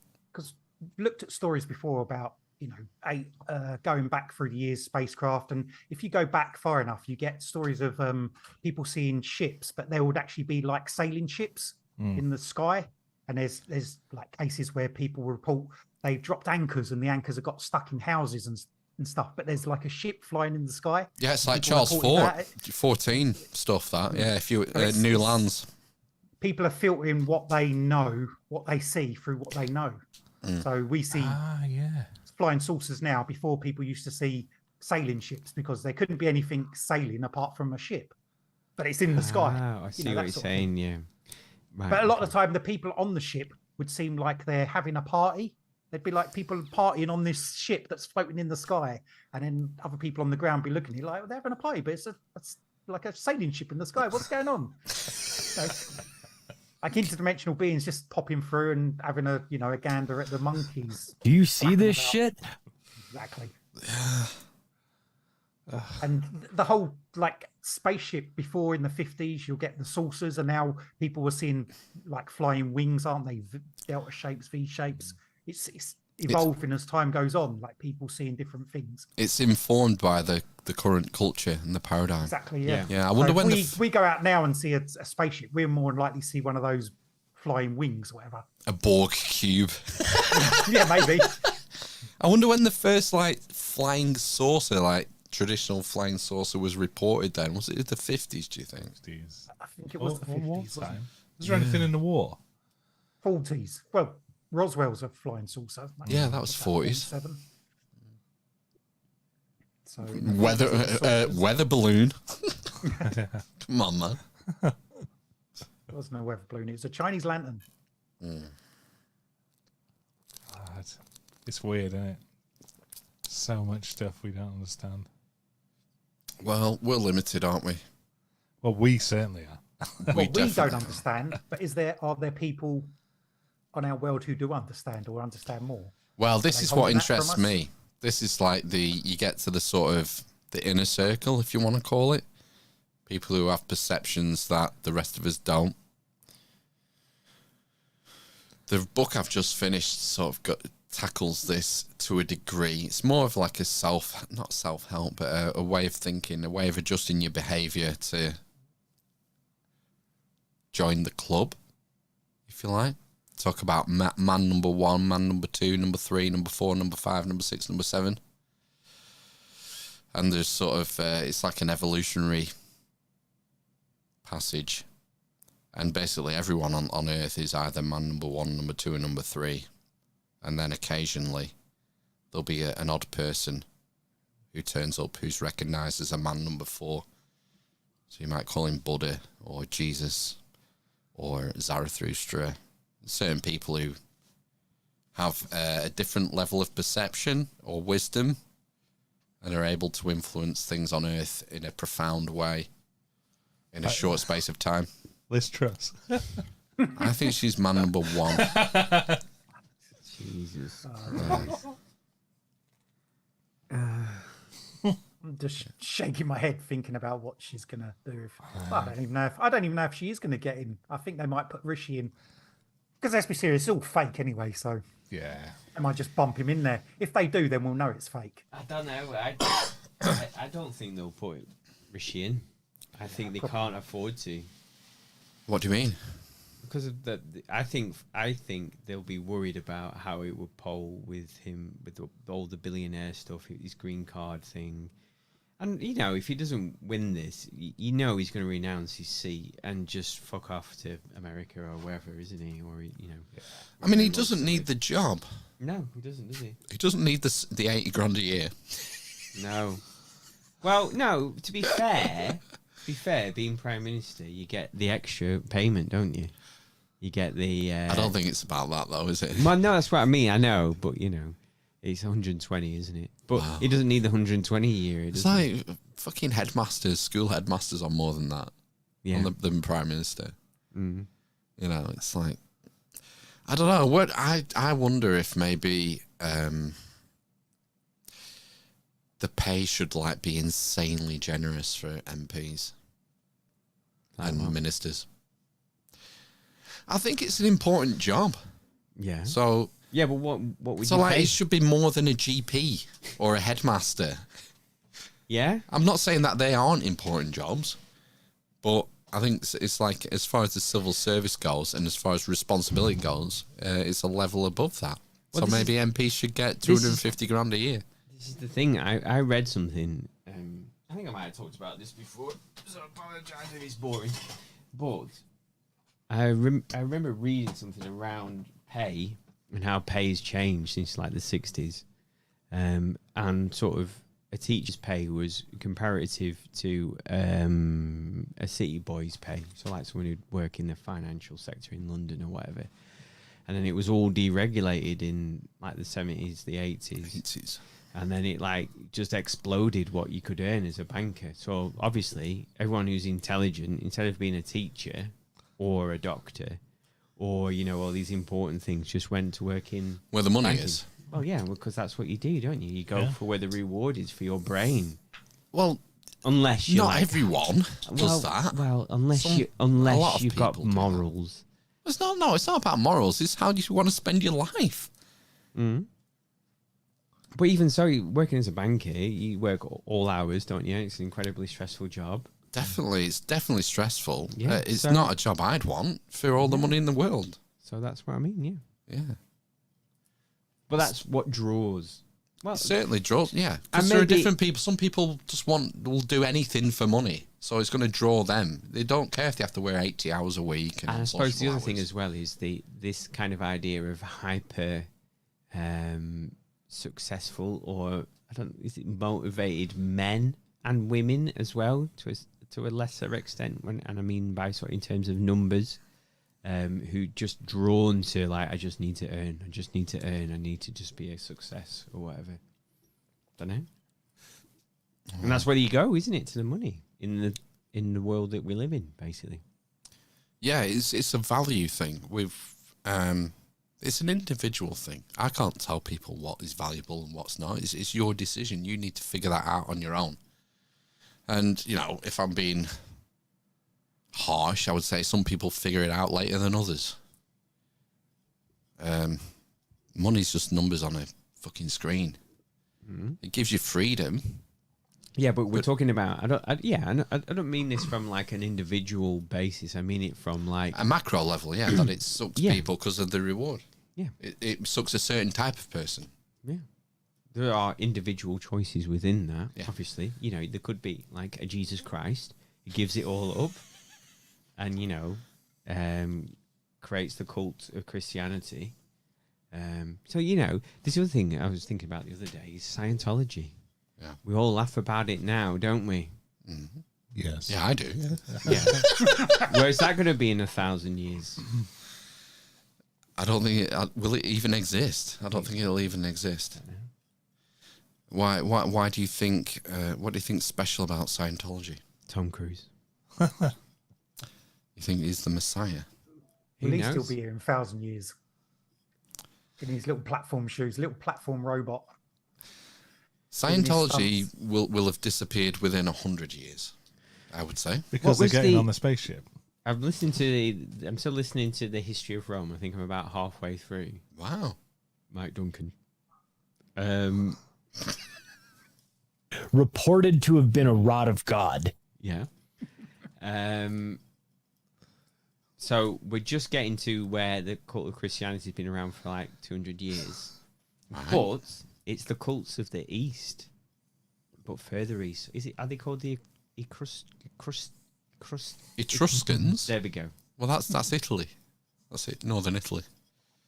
Maybe someone else then. The Etruscans were who Rome took over. Is it the crustaceans? Do you know what I mean? Etruscans? Essenes? Don't know. But they had some mad shit as well that, Well, the Essenes were like a Jewish sect. Do you remember the Dead Sea Scrolls? I remember them. They were found at Qumran in the desert. Right. And it was supposed to be like a monastery of the Essenes. Right. Where they moved, and it was around the time of the Jewish revolt, 66 AD to 70, roughly, that Titus and Vespasian put down, where they hid all the scrolls in the caves. That became the Dead Sea Scrolls. Oh, right. And these Essenes were like a monastic. They always wore white. Water was important, purification. And the book I'm reading now is talking about the links between the Essenes and possibly the Cistercians. The Cistercian monks from the Middle Ages who were connected to the Templars, essentially the same thing. The Templars were warrior Cistercian monks. And there seems to be like a connection going back through history between the Jewish revolt and the Knights Templars. And therefore Freemasonry. Why do the Freemasonry have white gloves and lambskins? Yeah. Does it go back to the Essenes? Scenes? Or just the Cistercians or what? I don't know. I'm fascinated by all this stuff, like ancient, where theology comes from. To answer your question, Scientology is going to be dead in 100 years. Because there's nothing behind it. There's no unique teaching, nothing meaningful behind it. There's no wisdom there. There's records of it, though. So what religions were around 1,000 years ago that have died out now? Yeah, the other thing you discount, is, to cut you off, is you have to pay. Ah, yes. So it links in with like... Well, it's like a tithe. Yeah. But Same went for everyone. You pay. The more you pay, the higher you get. Oh. Yeah. I mean, that's not new. No. Paying to be in... You see, I don't think it's a religion, you see. I think it's a cult. I think there's a difference. Mm. I don't think you can class Scientology as a religion. Because it was invented by one of the biggest bullshit artists going. Maybe you've got to give it like 2,000 years. Well, like I said, if there's nothing behind it, it won't last. I think, isn't L. Ron Hubbard the most prolific author in human history? I believe so. Allegedly, yeah. The most words written. And all fiction. Even more than Common. Common Time, yeah. Now... You know, he's been on Grimerica and Tinfoil Hat. Yeah, because that's what I was just about to say. He is like a really nice person. Yeah. But he did write 1 million words as part of his orthodoxy or whatever it's called. Omnidoxy. Omnidoxy. All the words. No, yeah. I'd like to get him back on again, actually. Oh, well, we can make that happen. Hey, he can come in. Yeah, he can Come in. We'll have him live. So, Lee, what do you think will be the most popular religion in 1,000 years? Probably something to do with TikTok videos. Or some, like, spin off of that. Religion will be gone. It'll just be, 30-second clips of something. Like tech cults. Yeah. I mean, in 1,000 years, we're not going to be recognizable as humans. Now, do you not remember the social media wars of 2500? Yeah. No, we won't be. Humanity as we know it now will just be... No. Do you think it'll go Matrix style, like the VR? Just like put a plug in the back of your head and get drip fed? Yep. Something like that. Or transhumanism. Or there'll be like there'll be different castes. There'll be like the lower castes, you can get your... You're made into the drip. Yeah. Yeah. Human whatever. one. I don't know. We're going to go through some sort of variation of that at some point, because they're going that way, aren't they?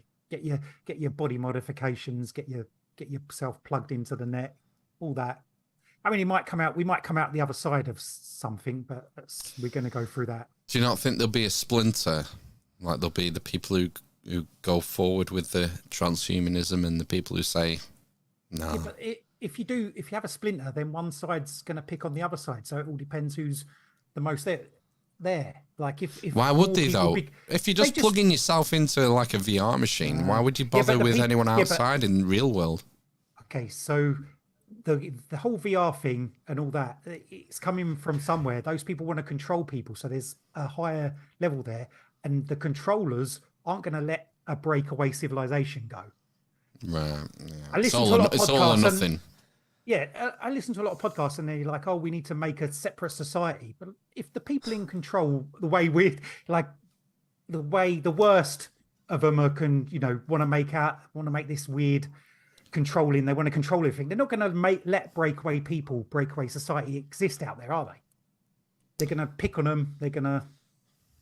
I don't know. Get rid of them. Are there any breakaway societies now, like the Amish?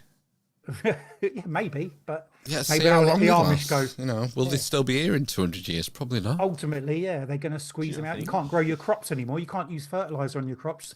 Then the Amish aren't going to survive, are they? Yeah, the seeds they've all been genetically modified and patented, haven't they now? Exactly. And you got to buy your seeds from Bill Gates. You can't have cows because they fart. You can't use horses because they... Cows fart, yeah. Yeah. It's eating fucking bugs. I've got a cheery comment here from Matt Apocalypse. In 1,000 years, society will have collapsed, history will become convoluted, the priests will pretend to jab people with a pretend needle, not understanding where it came from. Whoa. I mean, I don't know whether we talked about it on our podcast, but the correlation between the magic juice and the sort of religious sacrament has been quite interesting over the last couple of years. That you're sort of outcast if you don't partake. And that having this magic thing put in your arm, and then you can go on social media and take a photo, and then change your emoji, triple boosted or whatever we're up to now, 5th boosted. It's quite it's become ideological, and it's a question of science and medicine at the end of the day. But that's all gone out the window. It's an us versus them sort of thing now. It's like whenever you see a scientific paper come out now about the efficacy or possible things that go wrong after the magic juice, it's very divided between people who are absolutely for no matter what happens and people who are absolutely against, never the twain shall meet. It's very polarized, like politics. That's disappointing, isn't it? Well, it's the way it always has been and always will be. I don't think it's always has been. I think there's been more people meeting in the middle, but the lines are being more divided now, like clearer, like one side or the other. You can only have one side or the other. You can't have a view that's a mixture of both. If you do that, you either get they seem to be ignored. Maybe that's a function of social media and the new media, in that it's almost genetically predisposed to put people against each other. Yeah, if you look at social, go find a social media post that's a bit contentious, and then you'll in the replies, you only get one side or the other. You don't get, oh, this, some of this might be all right. Or if it does, I just want to know the truth. Can someone help me, please? Or you'll get. Not gonna happen, is it? It's just dumb. Oh, I'm just an interested observer. Can someone help me? What's going on? No, you're either in this camp or that camp. Yeah, they just get ignored. Those people. When there's the Well, people this get is the replies other are the thing ones who say one side or the other. Yeah, it amplifies extremes. Well, yeah, if you doesn't it? get, if you're a person that happens to be a little bit more liberal or whatever, then you What does that even mean anymore? well, liberal. exactly, yeah. What's the window anymore? All of it, Fuck none me. of it means anything. I thought I was a Does liberal. liberal mean chopping your tits off at 12 years old? Or does it mean wanting to be left alone? I don't know anymore. Thank God it took 2.5 hours. To get this.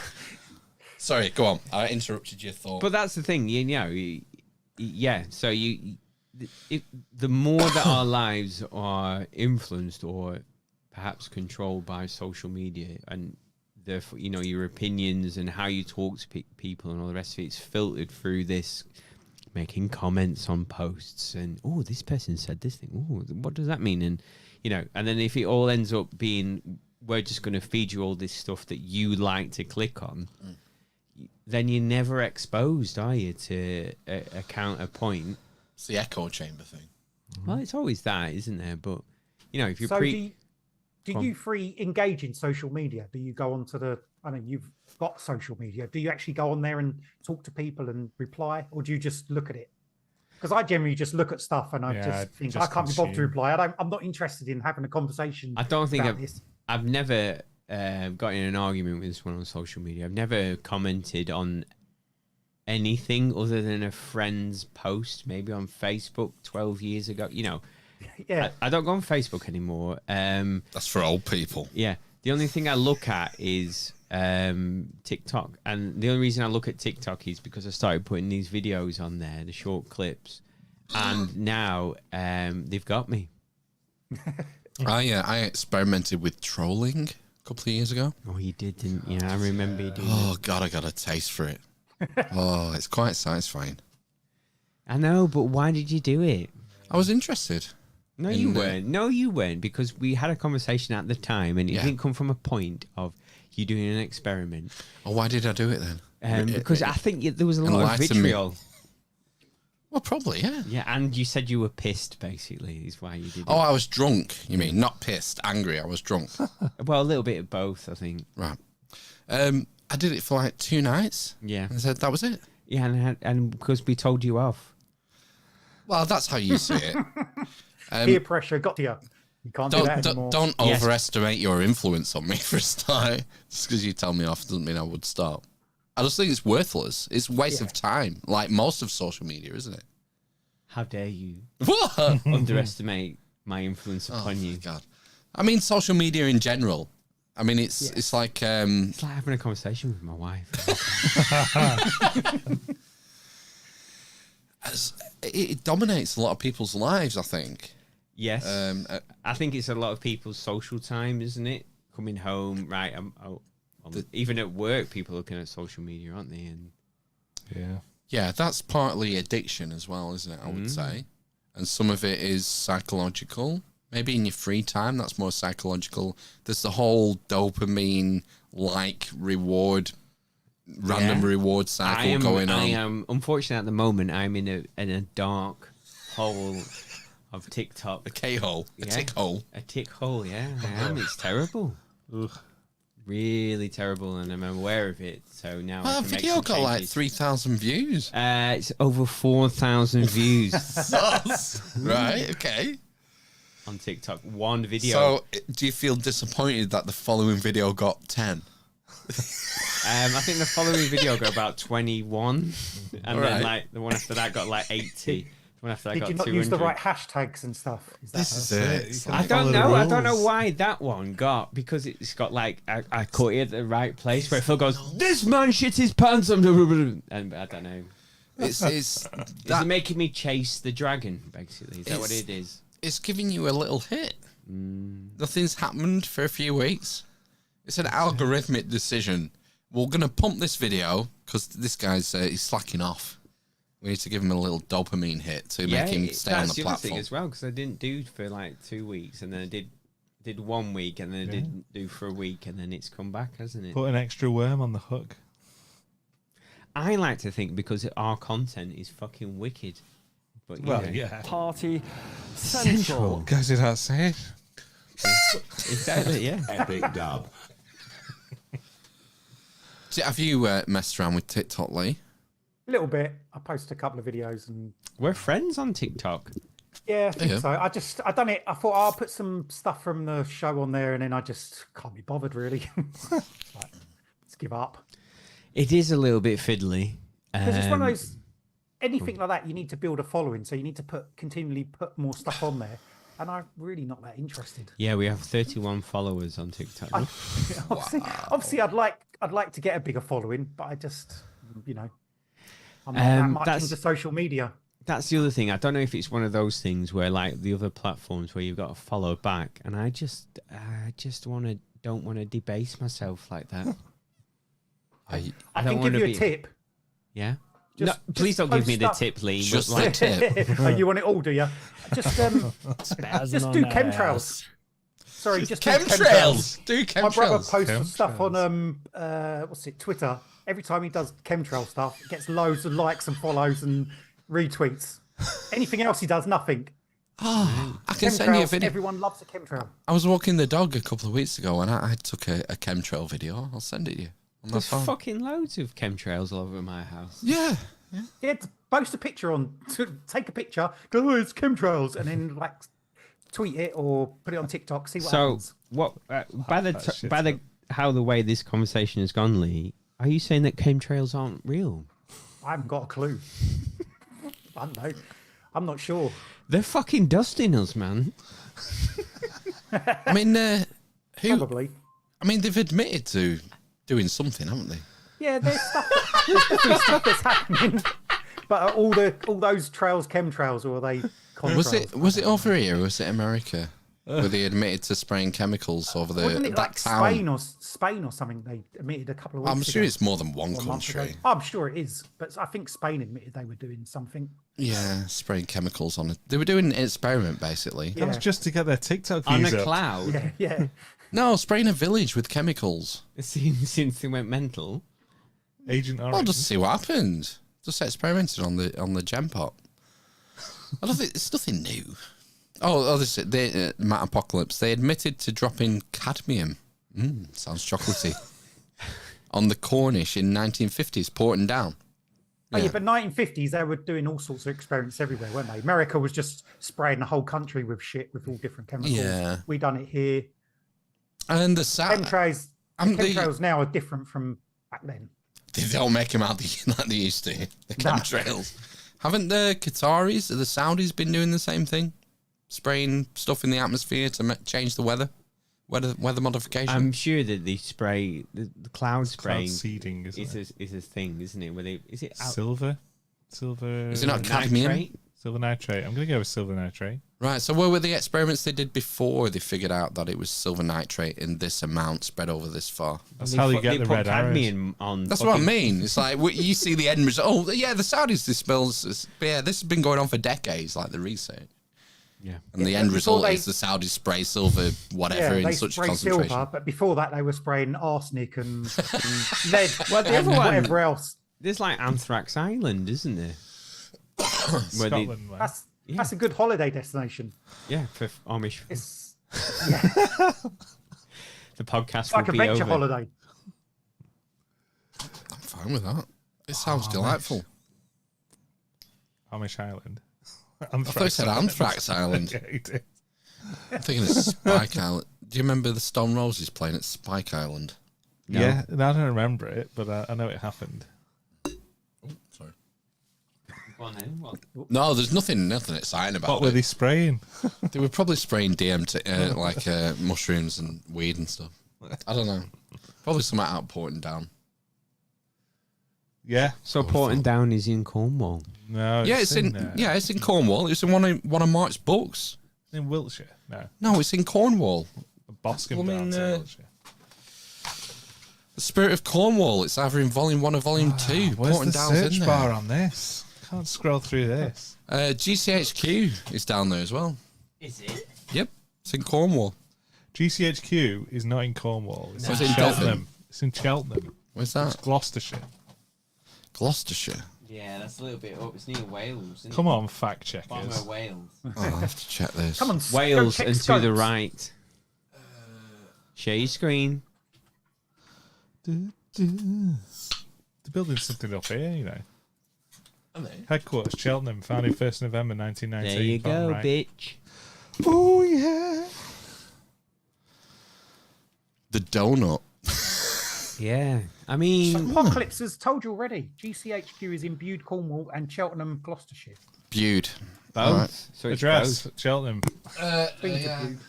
Why did he put it in Cornwall then? Is it because people don't think it's there? It's all the cadmium. No, it's because that's where the lines come across the Atlantic from the States. It's where it hits land first. The You know when they're closest tapping place. tapping the phone lines? Closest place. GCHQ Bude. There we are, Ben. That looks like it. Domes, radars. So it obviously has one. That was 1969, that one. That's been there for 50 years. It probably has more than... It probably has several places, doesn't it? We'll have several different places. Sorry, I was checking my notifications. Go back to here. So Cheltenham is the headquarters, I guess. So if we did contact at the caravan, would these 5 people turn up, do you think? Which 5? What are you pointing at? Like Lee, Matt, Helen, Scotty, whatever his name is, that other one that turns up a lot. Scotty Pippin. LC5 Roddy gamer. Piper. That's Lee, isn't it? Are you LC75 gamer or something? Yeah. Oh, for fuck's sake. Sorry. More over the place. Well, it depends what the cost is, wouldn't it? It'd to have rent to the be, place. if there's only 5 people going, it's going to be £16,000 a ticket. What, you're paying me £16,000 to come? What's the nice. birth? How many births do you have? My caravan. Yeah. One. Is it one of those tiny little caravans? It's small. It's a 6-berth. 6 births. So there we go. So we can invite 3 people. Ben There's has no to one in. share. I want my own space. No, you would camp. I've got a It's huge camping. teepee that I've only ever used once. Fucking bragging.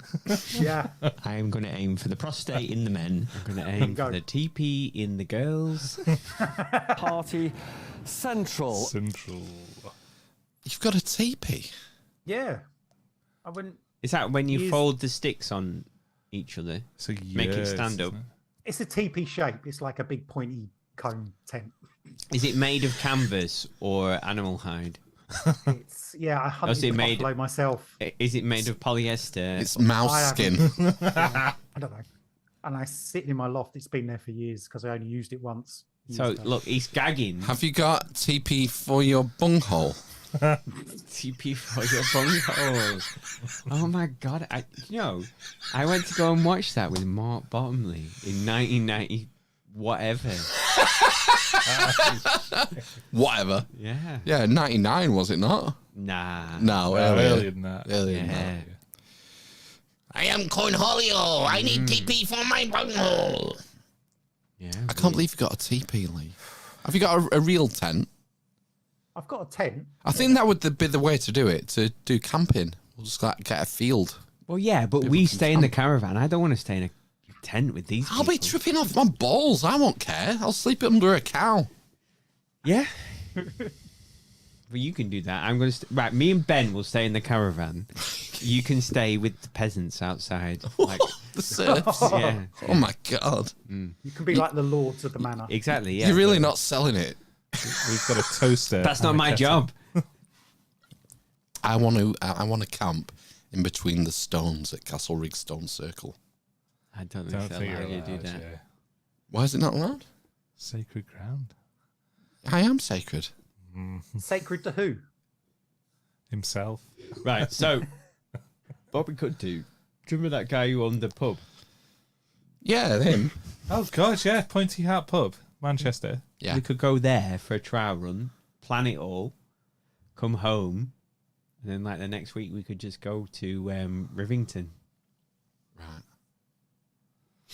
Rivington. Oh, we could go werewolf hunting there. Exactly. They That's have what a- we just said that. We could go and look at the telephone wire. The Rivington Pike Bearmen. Oh, off social media, I did do something recently, which was join that that group, the Hunters group. Hunting Rivington bear. Yeah, Cat. bear, pikemen. Right. Any action? I joined it and then didn't look again. But it's a couple of weeks ago now. But yeah, sorry. The people though, aren't they? You need to get him on. Get one on. An Maybe that expert. should be our mission for this year, to do a meet-up. Some sort of event.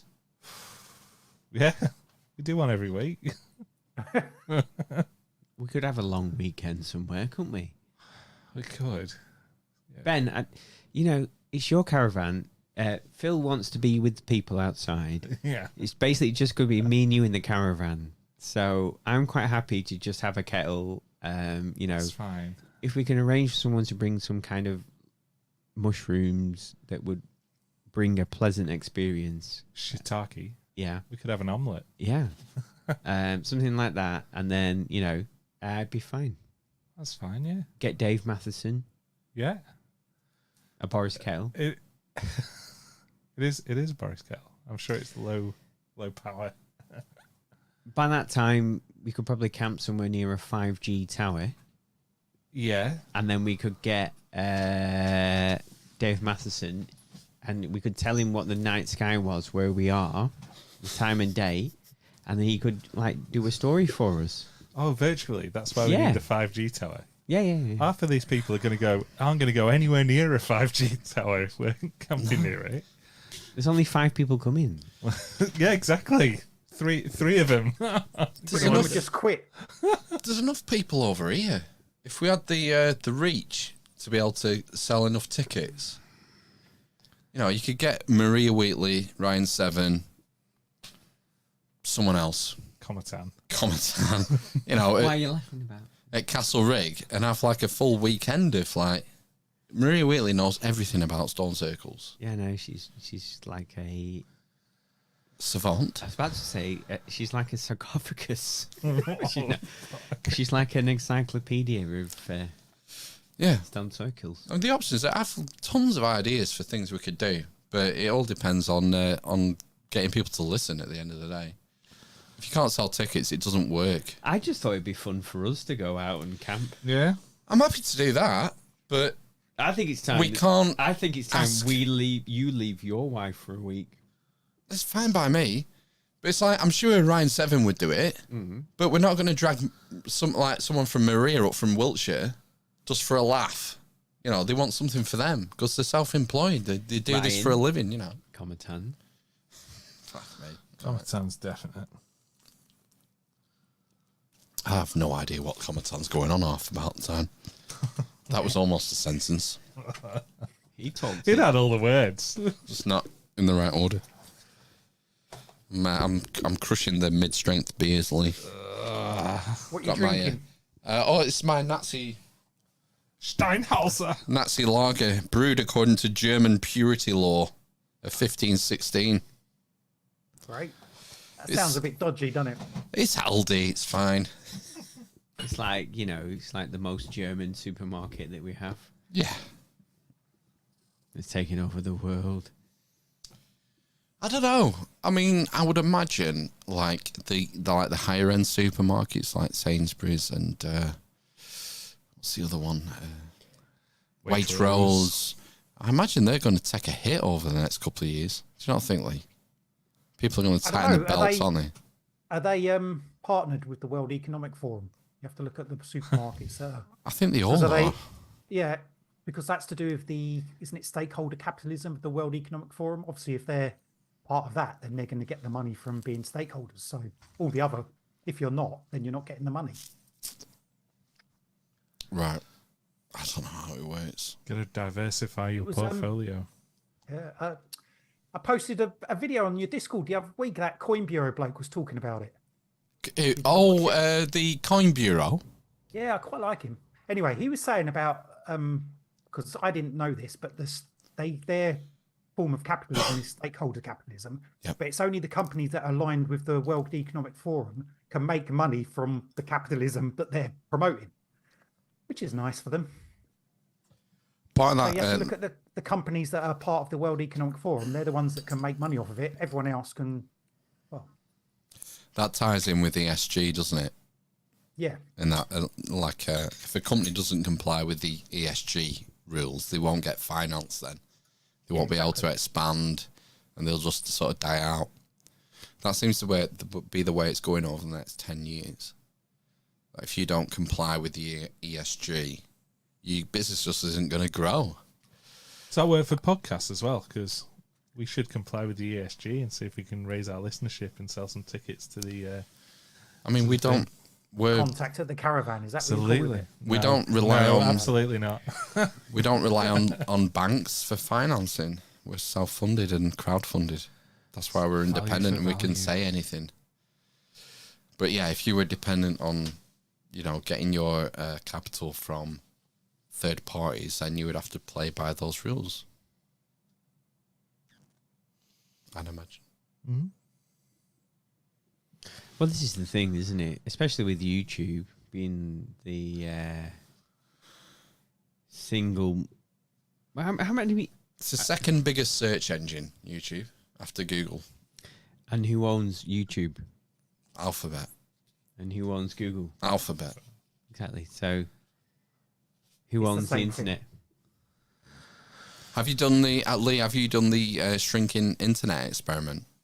No. No. Have you heard of it? Possibly. I don't know. I've noticed this. Shall we do it live? Do you not remember that when you used to Google stuff, you got pages and pages and pages of things? Do you remember that? Yeah. Yeah, so you could find some random blog. Yeah, I remember that. Those days are gone. Those days are gone, I'm afraid. Shall we do the experiment live? Do it. What is it? Let's throw this up. Let's go to Google. What are all those Pornhub tabs doing? Google. Yes, I meant Google. Let's go to the Google homepage. Right, let's pick a subject, a big subject. I mean, the one that's commonly used is climate change. Should we try that? Yep, go on then. Okay. Try and use one that's not not so loaded. Yeah. All right, go on. Chemtrails. I mean, avocados. Well, that's quite climate change. Everything's climate change. Yeah. Library books. That's a good one. Oof. God, that's library books. So we've got 3.1 billion results. All right. It's not a Google whack. Try again. But have we got 3.1 billion results? Let's go down to the bottom. Page 10. Yep, still 3.1 billion results. Let's keep going. Page 14. Still 3.1 billion. Can you see this, Lee? Yep. Good. Page 18, 3.1 billion. 22. Skip to the end. 3.1 billion. 26. You usually have to go to about 40 before it starts playing games. Oh, 278 results. Page 28 of about 278 results. Now then, let's see what it says. In order to show you the most relevant results, we have omitted some entries very similar to the 278 already displayed. If you like, you can repeat the search with the omitted results included. Yes, please. I want to see the uncensored internet. Oh, it's even more. It's 3.4 billion now. Yeah. No.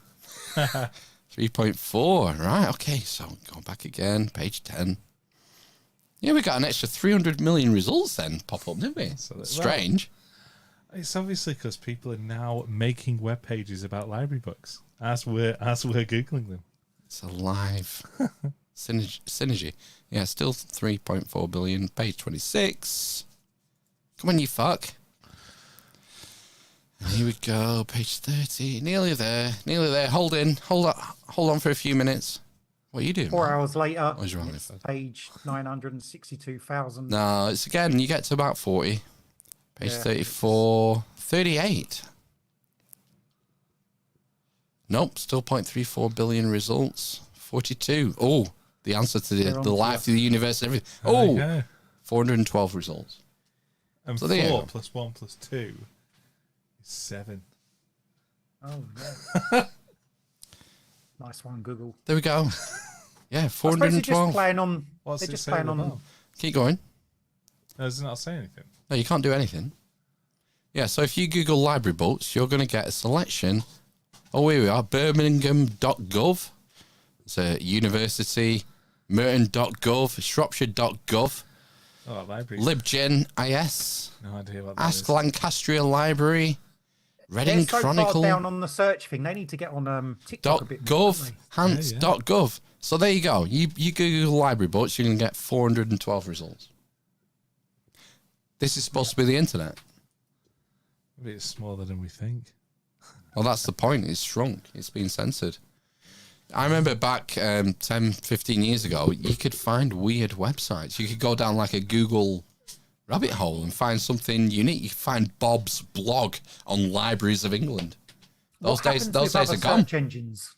You're not finding it. Unless you have the exact HTTP web address, you ain't finding Bob's blog on English libraries anymore. You're going to find what Google wants you to find. And it's the same on Bing. It's been repeated. And everything else. The internet is shrunk. You're being fed the results that they want you to see. And it's limited to about 400 on any subject. You can do this. Yeah, I wanted to do climate change because it's informative, because it gives you all the governmental sources. It gives you the IPCC, it gives you gov.uk, it gives you Stanford University, all the sources that they want you to see. Nothing against climate change, but we picked a completely benign term, library books, and it's still limited to 400 results. 412 results, that's all you're getting on Google when you Google library books. That ain't right. I'm fine with it. I don't I need think that they're many playing- pages on library books. They're playing on the modern thing where people Do you just care skip about after a anything? page anyway. Ben, do you care about anything? I don't care about how many Google. Do you care about a subject? Is there a subject that you're interested in or you care about? Yeah, library books. No? Nothing. I don't know. I can't think of anything off the top of my head. There's nothing you're interested in. Not really. Are you interested in anything? Yeah, She-Hulk? probably.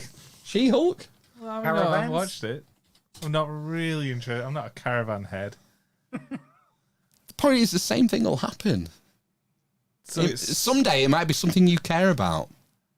and there'll be less than 3 billion pages on it. There'll be 300. What they want you to see. I don't think that'll happen. It's happened. No, I mean, You I can don't think put it'll happen anything. to me. You don't think you'll ever find something you care about enough to care about, like, About the shrinking internet now. It's interesting. The fact that do you not remember what the internet used to be like? put the shrinking internet in as a search. Hey, good. Hey, this is like Inception. a paradox, isn't it? It'll probably be a lot of YouTube videos of people doing this experiment. Shrinking internet.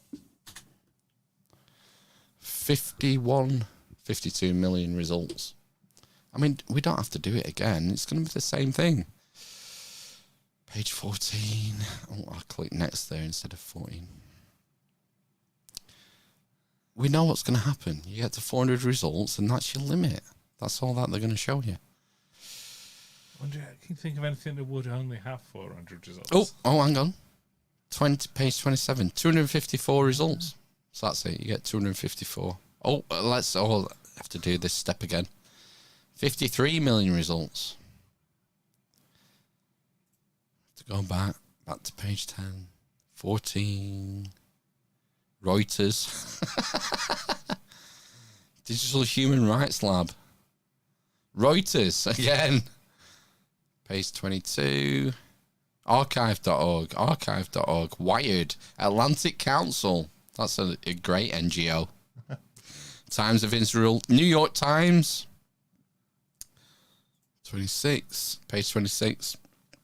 Electronics Weekly. Answers.microsoft.com. Do you not need to use like Boolean search terms? So if you did shrinking internet with quotations, it's because this is searching for shrinking and internet. So you'd have less hits for doing shrinking internet in those quotation marks in your Google search. What do you mean? So put some shift 2s around your shrinking internet. Is that how people use... Oh, here we go. 395 results. Yeah, if you want to search something specific, you put... Or do you not just put what you want into Google? No, it's always been that. That's looking for shrinking and internet. So you get searches for... What about climate change? If you put climate change in to there, the same thing happens. But I think it will still happen. But if you want a specific search, put the Boolean quotes in. What do I do? Put shift 2. That? Yeah. Like that? That'll give you less hits than climate change without them, I would think. Well, it's only given us 400 hits. You want to make it even less? You get a fancy little splash screen on this. Didn't get this for library books. You're trying to narrow it down even more by putting it in quotes. Well, I'm just wondering if it narrows it down. But we've just proved that it narrows it down to roughly 400 results.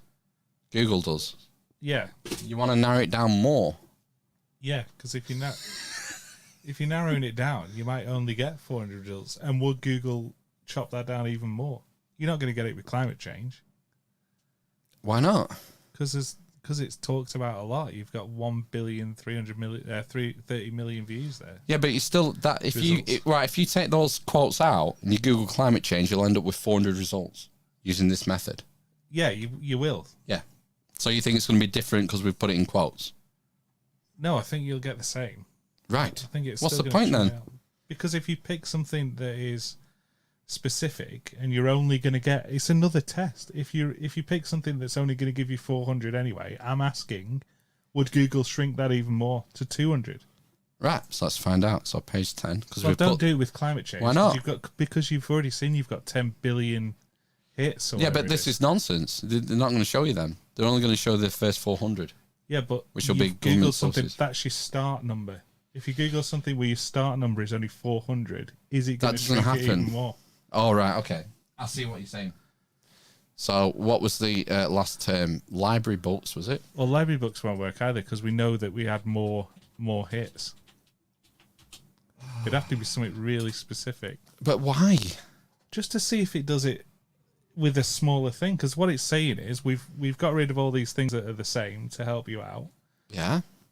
So if you've got something that only has 400 or 500 hits anyway, would they say we've got rid of some of these that are the same to help you out, or would they leave it at 400 or 500? I mean, it's kind of an interesting experiment, but I mean, what's the point if it's only going to give you so many results on things that are important, like climate change? Well, I don't know. It's kind of academic, isn't it? Yeah, that's what a test is. The point is that the internet is shrinking and your results are being filtered to what they want you to see. Oh, we can filter it down even more. Like, oh, great. So what? About something really precise that no one really cares about. Perhaps the internet isn't that big anyway. Perhaps there isn't a 900 million things about climate change. Perhaps that's just a con. No, Google look good. I don't think we don't know. There's no way for us to find out. Well, no, because it's censorship at the end of the day. The point is that if you put climate change and you do this experiment, you're only going to see the official sources. You're going to see NASA, WHO, Amnesty.org, Bank of England, BBC. Take 10. We know what's going to happen. Yes. USAID, all these NGOs, France 24. You're not going to see anything counter to the narrative, are you? Right, put in then. I bet you find. I bet you can find something. A little bit counter, climate but not a lot. change challenges. Fake news. Definition, causes, facts, examples, solutions. Wikipedia News UK meaning clock. You think skeptic?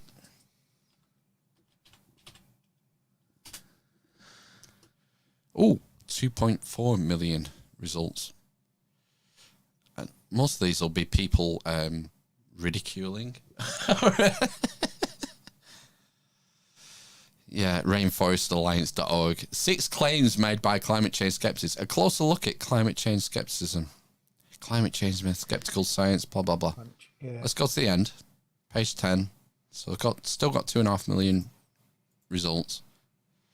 We know what's going to happen. I mean, It's the same thing. It doesn't matter what you put in. how long would it take? How many? 18. How many seconds in real time to click through 2.7 million clicks? What's 2.7 million seconds? What's that in time? Like real time? Like 30 years or something stupid. Let me do it. You're not going to get the choice, though. If you what, do I- wanted to do do I that. have to I do not want that choice. Still want to divide that by 60, and that what would that give me? Seconds. So we're on, Minutes we're on for page 60, 26. And then 60 again for hours. We're on page Divide it. We're on page 26 now. CNN, the 5 telltale signs of techniques of climate change denial. Donald Trump has tweeted climate change skepticism. Do all climate change skeptics think the same? Climate change denial, news research and analysis. The role of populist attitudes in explaining climate change denial. Are we getting the fucking picture What's here? that next one you just scanned? So What was it'd be 750. Skeptics. One's Part 1, Earth is not warming. 2010. Listen though. 12 years ago. Listen.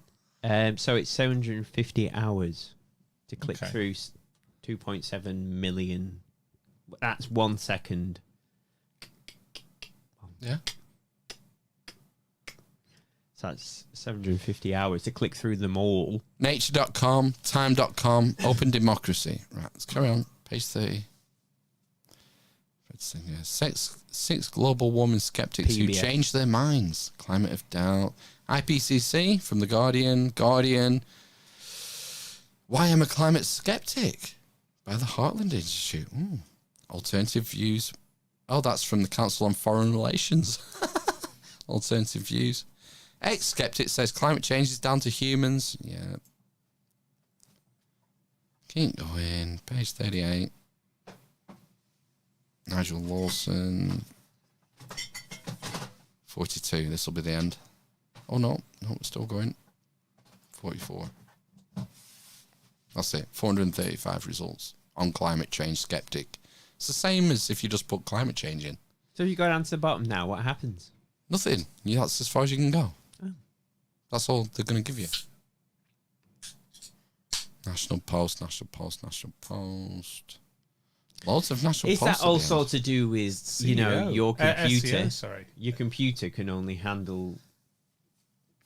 Well, even Google's servers are going to struggle handling, 3 lines of text with 30 billion results. They're not going to spool that up for someone who wants to spend 720 hours. Did Lee clicking just through it. say as well, how real is the actual number at the top?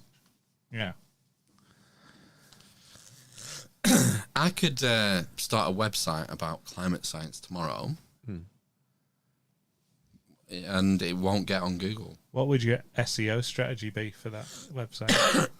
I don't think it matters. Of course it matters. That's exactly how you climb the rankings. The white text at the bottom of your website. I don't think you're beating. I don't think it's you're changed from beating NASA, WHO, Nature.com. Not unless you've got billions of pounds to spend. No, exactly. I was going to say, unless you've got lots of money for advertising, you're not getting anywhere. Yeah. If you had, If you give them lots of money, they'll let you get on it, but then they'll just put the next 10 sites next to your list, just debunking your site. So it's all good. yeah, and no publicity is good. Good publicity. What is it? Remember when I was about fucking 18, 19, maybe? Oh, probably a bit younger. Finding it was like an ethereal role-playing game online. So on Ask Jeeves. I don't know. But you like formed clans and I became part of a clan and actually we actually had like a community and we talked to people. It wasn't World of Warcraft. In fact, the clan was called the Knights of Luthiel. Whatever that meant at the time. Why did you never open up about this like online life that you had? We could have done a Dungeons and Dragons podcast. Yeah. It's not really a big deal. But that's gone. Like the Wild West of the internet is dead. You're not going to find random stuff anymore. Well, does anyone use Lycos anymore? Yeah. It doesn't matter. You can do that as experiments on Bing and the results are the same. Well, this is the other thing as well is what other how else do you find something other than like someone posting a random link in a server or a forum? I mean, even Discord now, it's been shut down, isn't it? Things that the people don't agree with. You kind of have to be careful, don't you? Yeah. With what you say. Well, I mean, it depends. I don't. I can say anything. Well, what's the worst that'll happen is like the YouTube channel will get taken down. That's pretty much it. I'm kind of untouchable. Nihilist. Well, I think it's important. I don't want to be muzzled. I mean, there's sort of a benefit. This is why we're not going to sell any tickets. There's sort of a benefit in using like coded language, like the sheep farm guys. They use coded language when they're on YouTube because there's certain things that you can't say. Everyone knows what they're talking about. But the other thing is your expectations around contact at the caravan are probably too high. What I'm thinking is that we're just going to go somewhere in a caravan. Yes, we're just going to go somewhere in a caravan with Ryan 7 and we're going to look at some stones in a graveyard and then we're going to go home. That sounds doable. And then maybe like 2 or 3 people might come and stay and say hello and then... Like, that's not even an overnight thing then. I mean, you can just do that in the day. Yes, but we get to stay in Ben's caravan. It's got like electric and gas. It's got a shower. He hasn't got gas. He's only got electric. It's got a telly. I know what you're saying. Start small. Yeah, and see what happens. Yeah. Kendall calling. I just think I'd get fucked off with you all. Me? All of you. Why? Just spinning my grill. This is why we can't have nice things. And that's why I've just said you can stay in fucking Lee's TP and me and Ben can stay in the caravan. I'm quite happy to stay in the caravan and all of the experimenting can be outside of the caravan.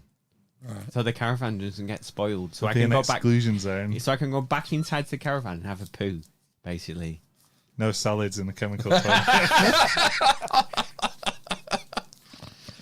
I was going to ask about the toilet. Is there a toilet in the caravan? Can we all use the toilet? Yeah. I've got one. I've got a camping toilet we can take. Oh my God, don't take that camping toilet. It's grand. The kids have just had it for a week in Anglesey. Oh, they took that on holiday? Yeah. Did you wash it? Yeah. Oh, thank God. I'll go and check it out. There's nothing wrong with it. They're good. You get one for like 40 quid. Camping toilet. Drop some chemical shit in there. You can get an even cheaper one. It's just a bucket with a seat on it. Oh, smell. Digest anything. Like feces, bones. Anyway, I was watching something, again, taking it back to psychedelics. I was watching, because I just went outside for a cigarette, and I don't smoke all the time. I just had a nicotine rush, right, outside. And... Party Central. Yeah, exactly. So, and I was watching something, it's on Netflix, so it's a bit sort of showy. But it was talking about, it's like all the things I've read about, was the first, he said, so I want to start like really, what's the opposite of harsh? Soft. Yeah, exactly. Softly. I was going to say soft. Oh. And I love you. Start off soft. Yeah. And he said he met his mate, which was a woman, and it was tobacco. And he said that like some Indian tribes in North America tobacco was a psychedelic. Yeah. And, Always overflowed at the sides. and he had this, like, he said he had a trip of smoking tobacco. It was like a massive thing that she blew on his face, and he led down and he went, oh, yeah, it's like I had a moment with like Mother Earth. And I thought, well, I was just outside having a moment with like my nicotine rush, and I thought, yeah, I probably could relate to that actually. If someone like blasted an entire tobacco leaf in my face, I could probably do that. Especially if she was like saying some stuff to me as well. No? What? No? Well, like whispering sweet things in your ear. Well, no. She was just like, I don't know. Speak to God and then blow in your face.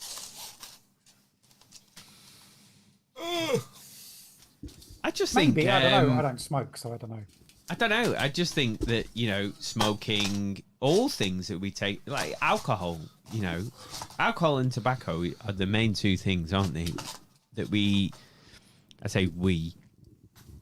humankind consume, which have an effect upon our body. And I suppose caffeine, coffee, tea as well. Sugar. Sugar's a little bit different, though, isn't it? It's like a dopamine hit rather than a... Nicotine has a different effect on your body, I think, than sugar.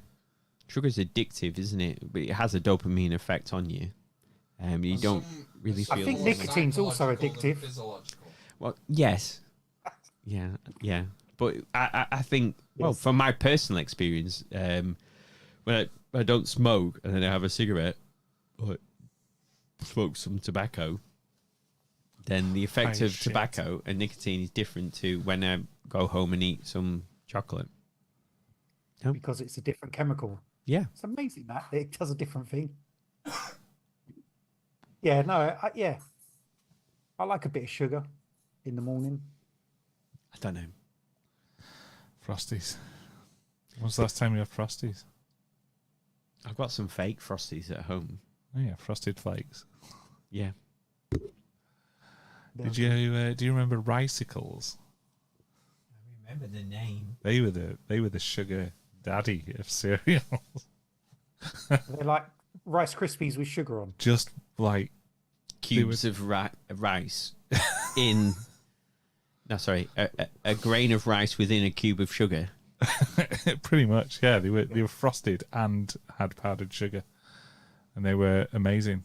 That and Start cereal was excellent. Do you remember Start? Was that just like... Oh, it was like 3 circles of grain, and they were like malted and delicious, and I can still taste them now. Start. We say malted, but they covered in like brown sugar instead of white sugar. Yeah, kind of, yeah. But brown sugar is healthy. Healthy. It wasn't a sweet cereal. It wasn't as sweet as Ricicles. There was some like molasses in it or something like that. I don't know. It was good. My favourite cereal. But this is the other thing, is when I was growing up, I can just remember getting some cornflakes and just getting like a dessert spoon of sugar from the sugar bowl and just going, yeah, like until it was like a centimetre thick across the top, and then just eating it, yeah, and then going back again, sugary milk at the end. Yeah, yeah, mixing lovely. up, and then mixing up the sugary milk, and now that's all been demonised, hasn't it? Yeah. No, how dare you! Can't have that. No, it's the shrinking options. Well, it's been 5 years. Cardboard flakes. Have you any personal highlights? Have you enjoyed the experience? Do you think it's been worthwhile doing what we've been doing for the last 5 years? Do you know my biggest Start with him. Yeah, because because Ben actually shocked me last week because I noticed a difference between listening to what's his name, Ben, the guy we had on last week, Brian.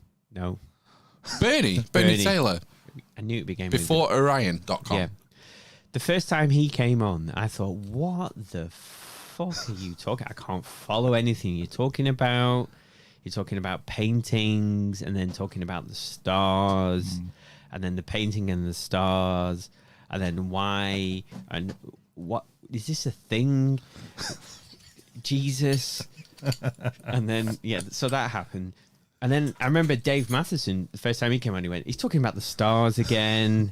And like, there's like things in the stars. It's like a story or something. And that's fucking nonsense. But anyway, and then Bernie came back on again. And I thought, oh, I actually understand this now. There's like this. Yeah, so he's shaking his head. But I think, so I've gone on a journey of learning where there might be this proto civilization that's been passed down through the ages, where a lot of the stories that infiltrate religion to this day come from the stars, basically, and the constellations and the movement of the equinoxes and, you know, the constellations and all the rest of it. And that basically influences this to our day. And Ben, what would you like to say? I mean, it's been pretty good. Have you enjoyed it? Yeah. Do you think it's worthwhile? Yeah. Yeah. I think it's worthwhile for me, from a personal thing, just to meet up once a week. The thing is, we've done anyone. When did I don't know, Lee? Like, we met on Odyssey not long ago, maybe a year ago or 18 months ago, something like that. Yeah. No, longer than that. No, I don't think so. During the pandemic, I think. So, I mean, we've been on our podcast has changed dramatically from the first episode to how it is today, because the first 100 episodes were like tonight, where we didn't have anything written down, with no schedule, with no clips, no sound effects, nothing. Yeah. It was just a bullshit pub talk, which is, I was going to say, that's what you do. It's not bullshit pub talk. You have a certain amount of structure, like you read news articles and you talk about what weird dreams you've had and stuff like that. Yeah. So there's like a proto formula. That is bullshit. You can say yeah, but there's a proto formula growing there that, you know, we talk about what we dreamed about and we focus on weird news and cryptids and stuff, and that might develop over the next 100 episodes that you do. And we've done the same thing, but that's the thing that I miss, because our podcast is definitely more of a show now. It's turned into a show, hasn't it? Yeah. There's no room for bullshitting and talking about the rings of power anymore, because the schedule's tight. We've got an hour with the guests. We have to meet them first, and then we talk to them afterwards. Once the recording's finished, that can take us to 9:30, 10:15. Whereas before, we used to be done by 10 o'clock. We'd get here for 8 o'clock and we'd do 2 hours. 10 o'clock is bedtime. Off skis. Whereas now, we're starting the second half at 10 o'clock. And it's like, well, we've got all this shit, fucking bullshit news to get through. Everything that's going mental in the world. And we don't have time to talk about I've Moonfall. No, with your podcast more recently, because during the pandemic, your second half was all about sort of serious news, but now COVID news, dark times of the podcast. Your second half now is more. You go through your news a bit quicker, and it's more jovial and a bit more light-hearted, and you do seem to fit in more talk about Moonfall and, you know, whether Obi-Wan was any good. You do fit that in more. That's not conscious, but maybe it should be. Maybe we should try and do that. That's what you're doing that more now than you were when I first started listening to you. It'd be fucking great for me if I didn't have to do the clips and the videos and stuff and the prep for the second half. I'm sorry, I think you still need to do the clips and that because it's part of your show. So Yeah. you need to put Yeah, and some it of is that a in show. there. You're right. No, and you we're, need to we're do playing clips. to an audience now. Yeah. That's the I don't- difference. You don't have to fill your whole second half up. I think you need to have some prepared. And then if you use them, use a few. And if you don't use them all, it doesn't matter. And then you can go off and talk your bollocks. And Yeah. The thing is the time constraint. yeah. Because we start at 8, we have 10 minutes chatting up the guest before we even start recording. Then there's an hour. Sometimes the guest overruns to an hour and 20. Then we wank them off for 10 minutes after Fluffing. the recording. And then we go and have a piss and a fag. And then, so it's 9:45 before we even start. And it's like, we've got lives, we've got kids and jobs to get to on Monday morning and stuff. So it does put the pressure on the second half to race through. Maybe that's the thing. Maybe we need to race through things more to make room for general bullshitting.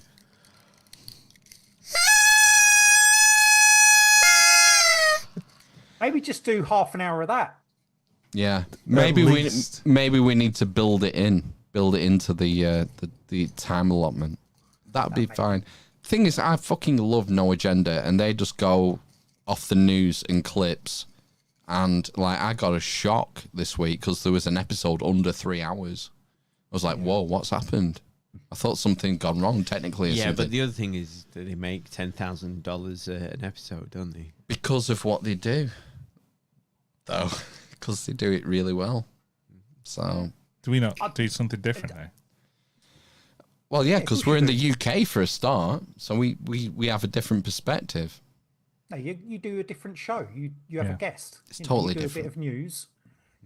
Your news segment, the second half. When I first started watching you, was more based on the No Agenda thing. Your whole second, you do the news. But I've seen since COVID ended, you've seemed to have gone a bit freer, and you'll have a bit more of a laugh. It seems, and you do have time. You do actually fit in the talk about Moonfall and whatever else bollocks has gone on in your life, which is good. And then you have some clips. Because we lost a lot of people when we started having guests on. There was a different audience, wasn't there? Yeah. When we did the After the other like, run. I think we had the Ogorn guy on. Oh, Peter God. Jones. I think that was about episode. It was in the 90s. That episode 96 and 97. And then we started having Jim Bamber on. And then we started doing a guest every other week. And then a guest every week. And we definitely lost people who wanted what we did before. But it's like, you can't, well, maybe we can, but you couldn't bullshit for over 100 episodes. You end up talking in circles, talking about the same subjects and That's same what things. we did. That's what we started doing. Was just like going over the same things over and over again. Yeah. I don't know. I don't know where to take it from now. Whether we just keep doing what we're doing or mix it up. Maybe we should mix things up. Just keep doing what you definitely, you need to. Your guests is part of your show. That's why I listen to it, because you've got guests. I like listening to shows with guests. Also, I like your second part where you do a bit of news and you have a talk and I find out what's going on in your lives. And I think other people listening to it probably enjoy the same thing. And sometimes, you have more clips than in some weeks and other weeks. It's all good. We know the second part's a bit of a whatever you want to do. I won't want to give up the guests because No. I think that's like that's been one of the more meaningful things for me over the last 5 years, is being able to talk to people like Professor Eric Klein, who's like a hardcore Bronze Age archaeologist who's been doing it on the ground for the last 40 years. Since the Bronze Age. And then having someone like Dave Matheson who comes at it all from a completely different perspective. It's kind of a privilege to be able to talk to those guys. But in again, put it this way: if you said, "Oh, I can time constraints, we can only do like the second half or the first half with a guest, or we do the second half with the clips and the bullshit," I'd say I'd much prefer you to keep your first half and be that was your show, because I enjoy listening to the guests and you talking to them and asking them questions and that knowledge that comes out of that. Really, it should be 2 shows. Yes. And I was thinking of talking to my brother about that, but Yeah, and getting guests on. Are you looking at getting guests on, Lee? I don't know about that. Why not? I don't know. I don't think I want to really. I don't know. Maybe some point in the future.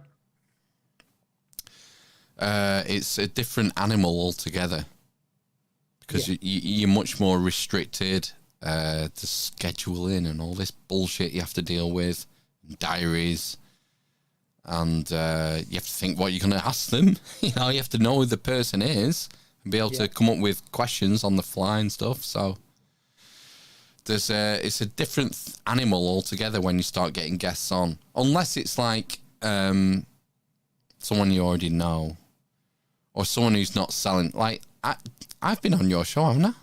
Did I came on your show? Was it twice or once? Twice. Yeah, twice. So, come back anytime. All right, I will. When you least expect it. Yeah. The point is, because you can get access to Discord when we're live. It's not locked. You can drop in anytime you want. We'd be in the middle of a show. You can just drop in and go, "Hi guys." You shouldn't have told me that. Well, maybe I need to lock it. I might come next Friday swinging. I don't care. Party Central. Swinging. You flee too hard, damn it! So do you not think? Have you not thought seriously about? Because you're over. What episode are you on now? You're over 50. You're 60. Early 60s. We miss loads of weeks. We do an episode. We've done like 3 episodes in a row, which was amazing for us. Last 2 weeks we ain't done anything. We're just like, no, stuff's got in the way. Do you not think about, sort of the future where you want to go? Maybe changing things up, switching things up.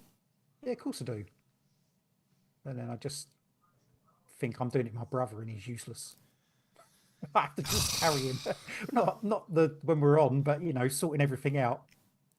It's me. I don't know. We'll see. Have you got? It's still a laugh for us. I mean, we've got a very tiny audience, minuscule. So whatever we change, it's not going to make an effect on that. Yeah, that's a good point, because there is a point where it becomes work, rather than just pure enjoyment. This is the thing where the crossover between a hobby and a it becomes like serious work, like writing emails, writing show notes, converting files, all this bullshit that you have to do every week. So there is a point where there's like a scale of positives and negatives. And you have to work out, is it worth doing this anymore? Am I getting enough out of it? I think I'm lucky because of the people that we talk to. So to me, it's always worth it, even though it's like a second job for me, basically. I think it's worth it for the people we get to talk to. I always enjoy it. And it's the highlight of my week, without a doubt. Seriously, it's like my favourite thing to do for the week. That's depressing, Phil. Yeah. What about wank number 3? Oh, that's like sand. That's like chalky. Isn't the first one always the best? Just comes like a puff of smoke comes out. My balls are pretty much drained 24/7. And this is the end of the podcast. Have we had enough? We're done. Is there anything you want to say? Are you happy? Have you any highlights? Is there anything that sticks out? Over the 5 years, I think Peter Ogon Guy. It's early on. Simon and Thingy. Simon and Trevor. You guys are really cool. Yeah. That's a really good guess. That was Patrick Holmquist and Simon Shack. Yeah. They were on Grimerica the other week. So? Yeah. We had them first. I helped them, because I got a message from Graham saying I can't get a hold of these guys. Yeah. Ones I've really enjoyed. Guy Murray. I talk about him all the time. I enjoyed the mushroom guy, Peter, whatever his face is. Peter Mushroom. Yeah. Mycology. I enjoyed listening to him. Who was that astrophysicist who worked on the James Webb telescope? Dr. Serene Nehme. She was excellent. Yeah, I enjoyed Yeah. Dr. C. Dave Matheson. I've enjoyed both of his things. There's always people I listen to and just think, yeah, decent. I like some of the super early guests, like the other local podcast guests. Do you remember we had Lancashire Hot Pods? Lancashire Hot Pods on? That was great when they were in the studio. Yeah, I do enjoy that when we have guests in the flesh. My brain. There's been so many. No, there was someone. So, do you think you'll be doing it in another 5 years' time? You'll still be there if you got enough energy. I think by that time it definitely would have become a job for at least one of us, and a job should be paid. I think that's where we'd probably want to be if we were still doing this in 5 years. You'd hope so. It depends. It depends what you put into it. You see, Phil loves it so much. He's thinking 5 years, I'll still be doing it. Even Of course I will. Of course I will. It's not a job. Even if it means I pretty much take a day off work every week to do the stuff for the podcast. And I'm self-employed, so I'm not getting that money. It's not like I'm on a salary and I'm getting it anyway. I'll lose a day's pay every week pretty much to do the stuff for the podcast.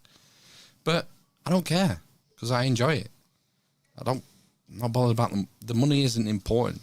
It's nice when you get donations come in.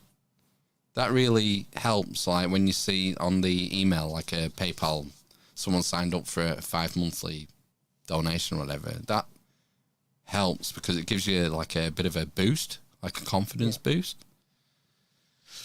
So I'm going to be doing it because I love doing it. And like, well, what are we here for? We should be here to enjoy our lives for fuck's sake and do what we enjoy doing. So, yeah, I'll still be here in 5 years. So the answer is there's still going to be an Amish Inquisition. What else am I going to do? If this was 20, 30 years ago, Phil, you'd have your own pirate radio station. You'd be some sort of shock jock pushing whatever agenda you want at the time. That sounds ace. Well, exactly, and I think that's where you are. Whereas I don't know. I enjoy being here. I enjoy participating, but I'm not put. It's like you asked me, what are you interested in? Well, nothing. I don't have anything to push out. I'm not aligned with some of the things we discuss. Yeah. But I'm aware that there's a vehicle here.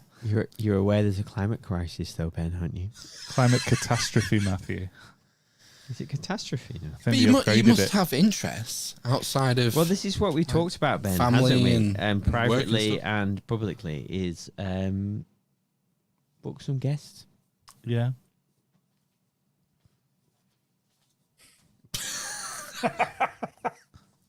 Did Artemis take off today, or did it fail again? Fail again. Scrub the launch. Why? I mean, they went up there 50 years ago. Why can't they get up there again?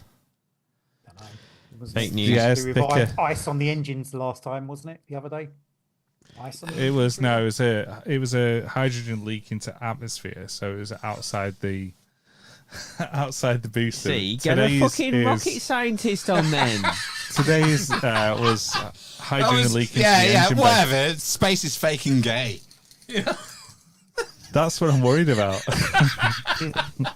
We've already had one astrophysicist on, and I was very polite. I'm always right. I don't care how wacky the guests' ideas are. I'm always polite to the guests. Yeah, and I will follow them where they want to go. I don't ask.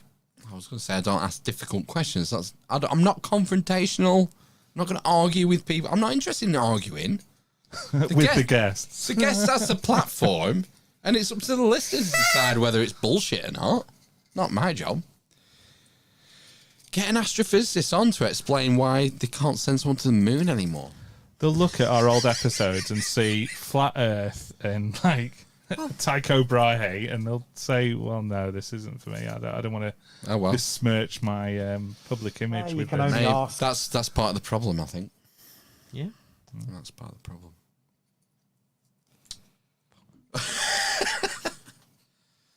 Well, I don't know. What are you gonna do? What are you gonna do next week, Lee? Did you do one on Friday? Did you do one yesterday? We've never done one. Why? We never sorted anything out, basically. Yeah, we just never got around to it. You know, life gets in the way.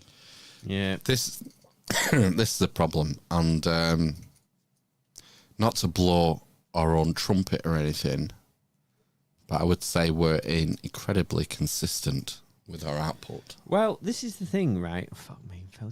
We're consistently inconsistent. You have to put in something else. This is the thing. I was watching something the other day, and it's all wet. Sorry.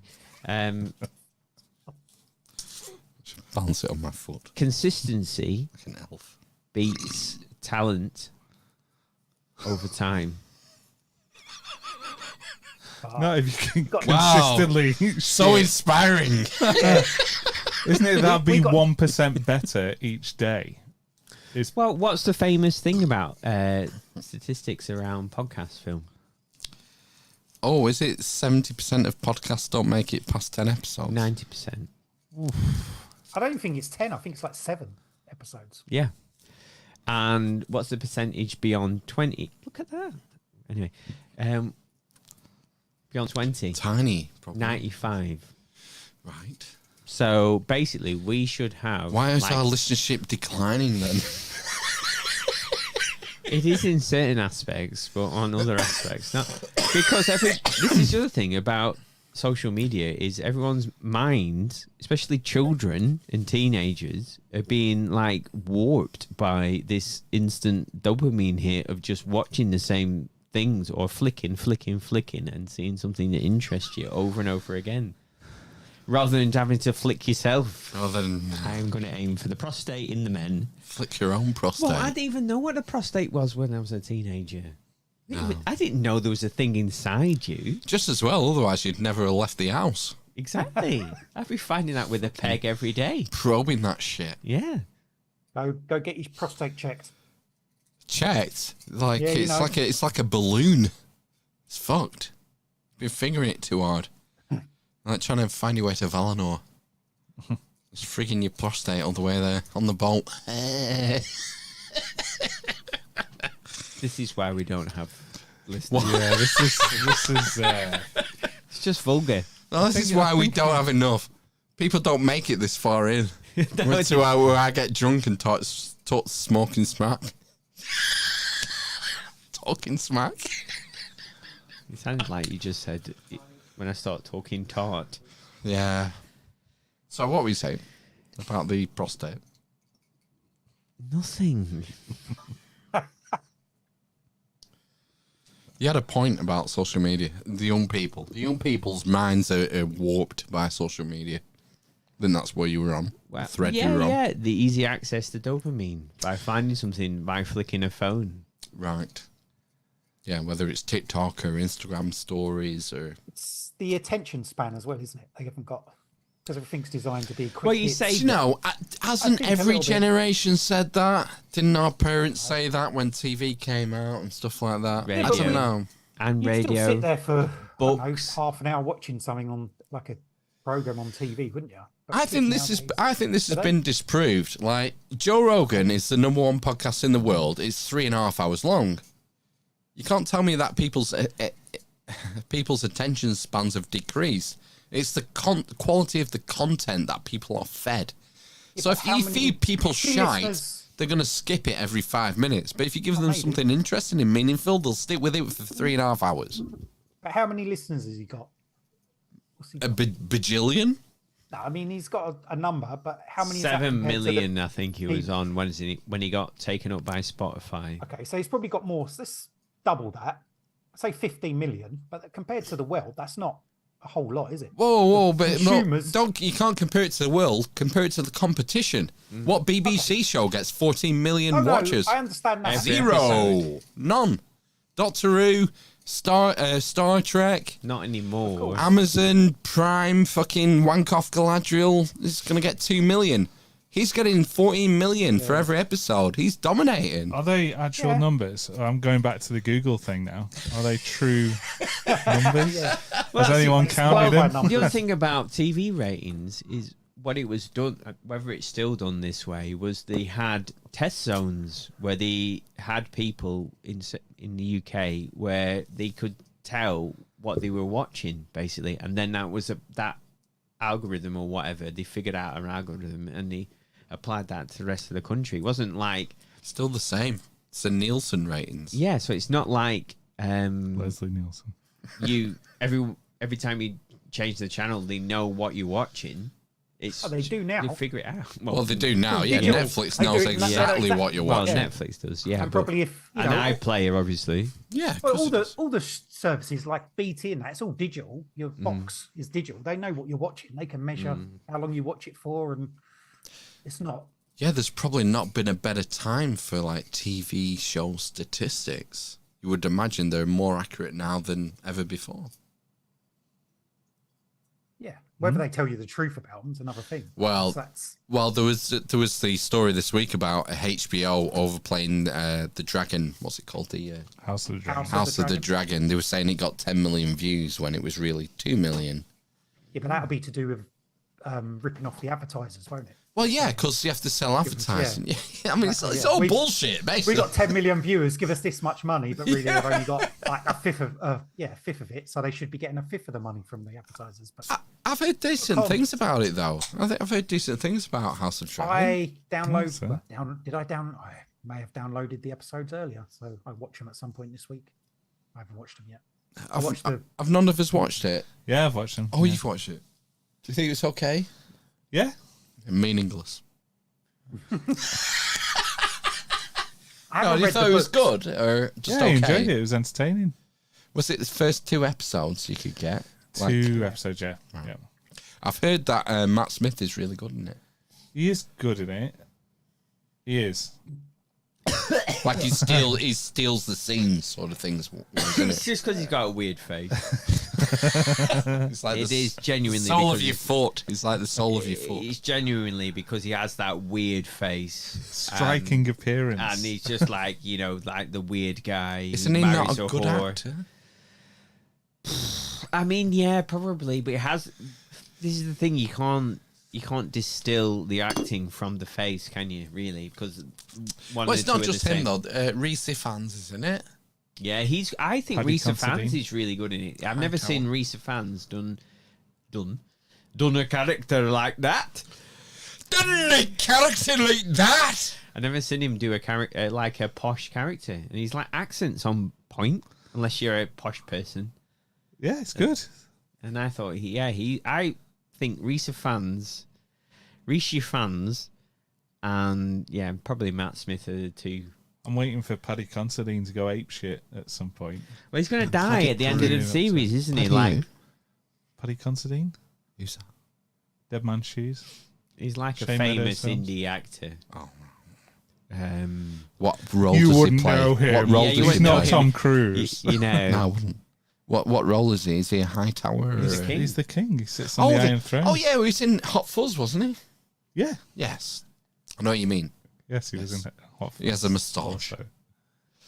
Yeah. In Hot Fuzz. Yes. Yeah. He's a police officer, no? Yeah. I know what you mean. Yeah, I think he's going to be good. He's going to be... But he's I've not watched going it to yet. die, though, isn't he? Yeah, That's the whole thing, definitely, and she's going to be on the throne. Aren't they all So going dead. to die? It's Game of Thrones. Yeah. If you play the Game of Thrones, you win or you die. You die. Mm. I loving Harry Potter at the moment. Yeah, but you're reading the books, man. Yeah, I'm reading the books. I'm on book 2. Chamber of Secrets. Have you finished all these, though? Yes. No, this is a child bedtime thing. And we're getting to the end of Chamber of Secrets. And if you remember, if you've seen the films, there's a bit with the big spiders in Chamber of Secrets and the car. Aragog? Aragog, yeah, he's like the king of the spiders, one of Hagrid's old pets. Yeah. And it gets a bit scary. I had to sort of live edit the read to sort of take some of the spider bits out because My two boys are a bit fucking funny with spiders. They don't like big spiders. And these spiders are like 3 foot across, so... That's it. Can deal It with was Aragog like 2 centimeters across then. No, he's giant. He's 20 feet across. Yeah, He's no, giant. but in your version of the story. Oh, selective editing. It's Not fine. even a spider. It was seamless. It's a ladybird, Aragog the ladybird. No. Then comes around the corner, green screen. And, A cube of green screen. Well, some of in the end, towards the end, we're like 2 chapters from the end, and in Chamber of Secrets, some of the students are being turned to stone.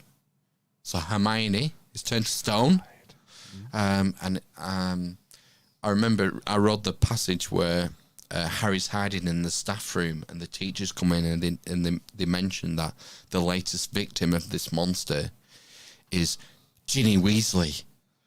And I heard an audible gasp from the top bunk. Excellent. Expecto Patronum. Wingardium Leviosa! So, I had to explain that everything's going to be okay, like whatever. And when it gets a bit scary, sometimes my eldest, who is 10, will struggle to get to sleep. So you have to... because of nightmares and You have things. to tell him that he's just being an idiot then. Well, you try that first. Yeah, you're being it's fiction. It was written by J.K. Rowling. It's all made up. She's a transphobe, so don't worry about it. She's a trans exclusionary radical feminist, otherwise known as a TERF. No, but yeah. My 10-year-old goes, yeah, but children often have a very active imagination. Said to me. That's what he said to you. Yeah. What kind of children are you raising? Fucking, I don't know. It's like an elf, I guess. So yeah, so you give up trying to explain the, division between reality and fiction and whatnot. So easiest way, take the mind off it. Well, tell you what house do you think you'd be in if you went to Hogwarts? Baratheon. Oh no, wait. He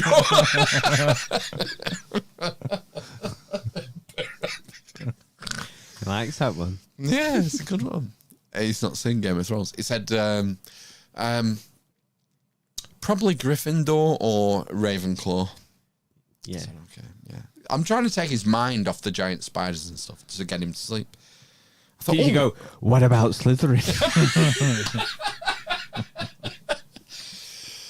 I just had a brainwave. I thought, there's probably an app you can get or a quiz you can do it acts like the sorting hat and will tell you what, you answer a quiz and it'll tell you what house you should be in. Oh yeah, I looked that up. So I Googled it. Found this. Answer 12 questions. It'll decide what house you want to be in. So I read out these questions and it gave me the answers. But it's like you see a child. What is a woman? You see a child being bullied. Do you A, go to the headmaster, B, intervene and smack the bully in the face, blah, blah, blah. So you get the picture, and we do the 12 questions. Oh, your results coming up now. And the sorting hat says you will be in house Hufflepuff. The lamest of the houses. Disappointing. So I was like, I can't leave now. Shall I do it then? All right, kid. So I do it and do the race through the 12 questions. Come up with the answer. All right, what's it saying for me? It's saying that I'm going to be in house Ravenclaw. It looks at me and goes, I don't think it's exactly spot on. You're wrong. Not spot on. No. I think I should have been in Gryffindor. Maybe you should have been in Hufflepuff.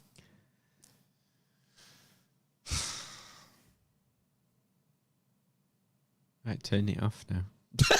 Is that it? Time of death. R.I.P. Yeah. Time to go. Fuck.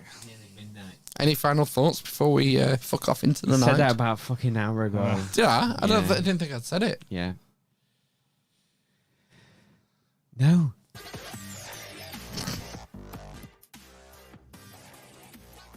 Bin.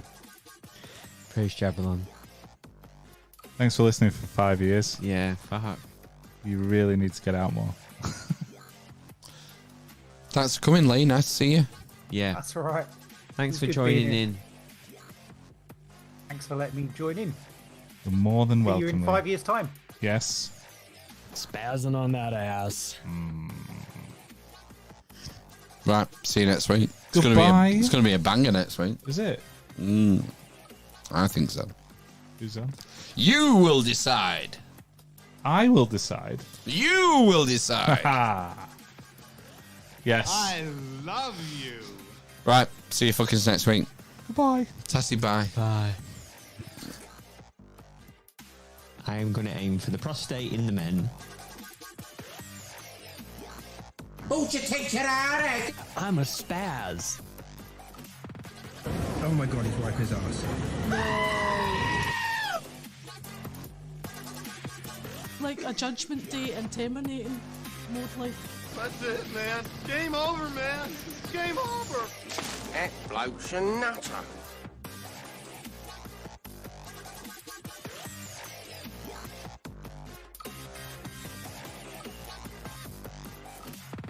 Hold my bag, bitch. I'm a spaz.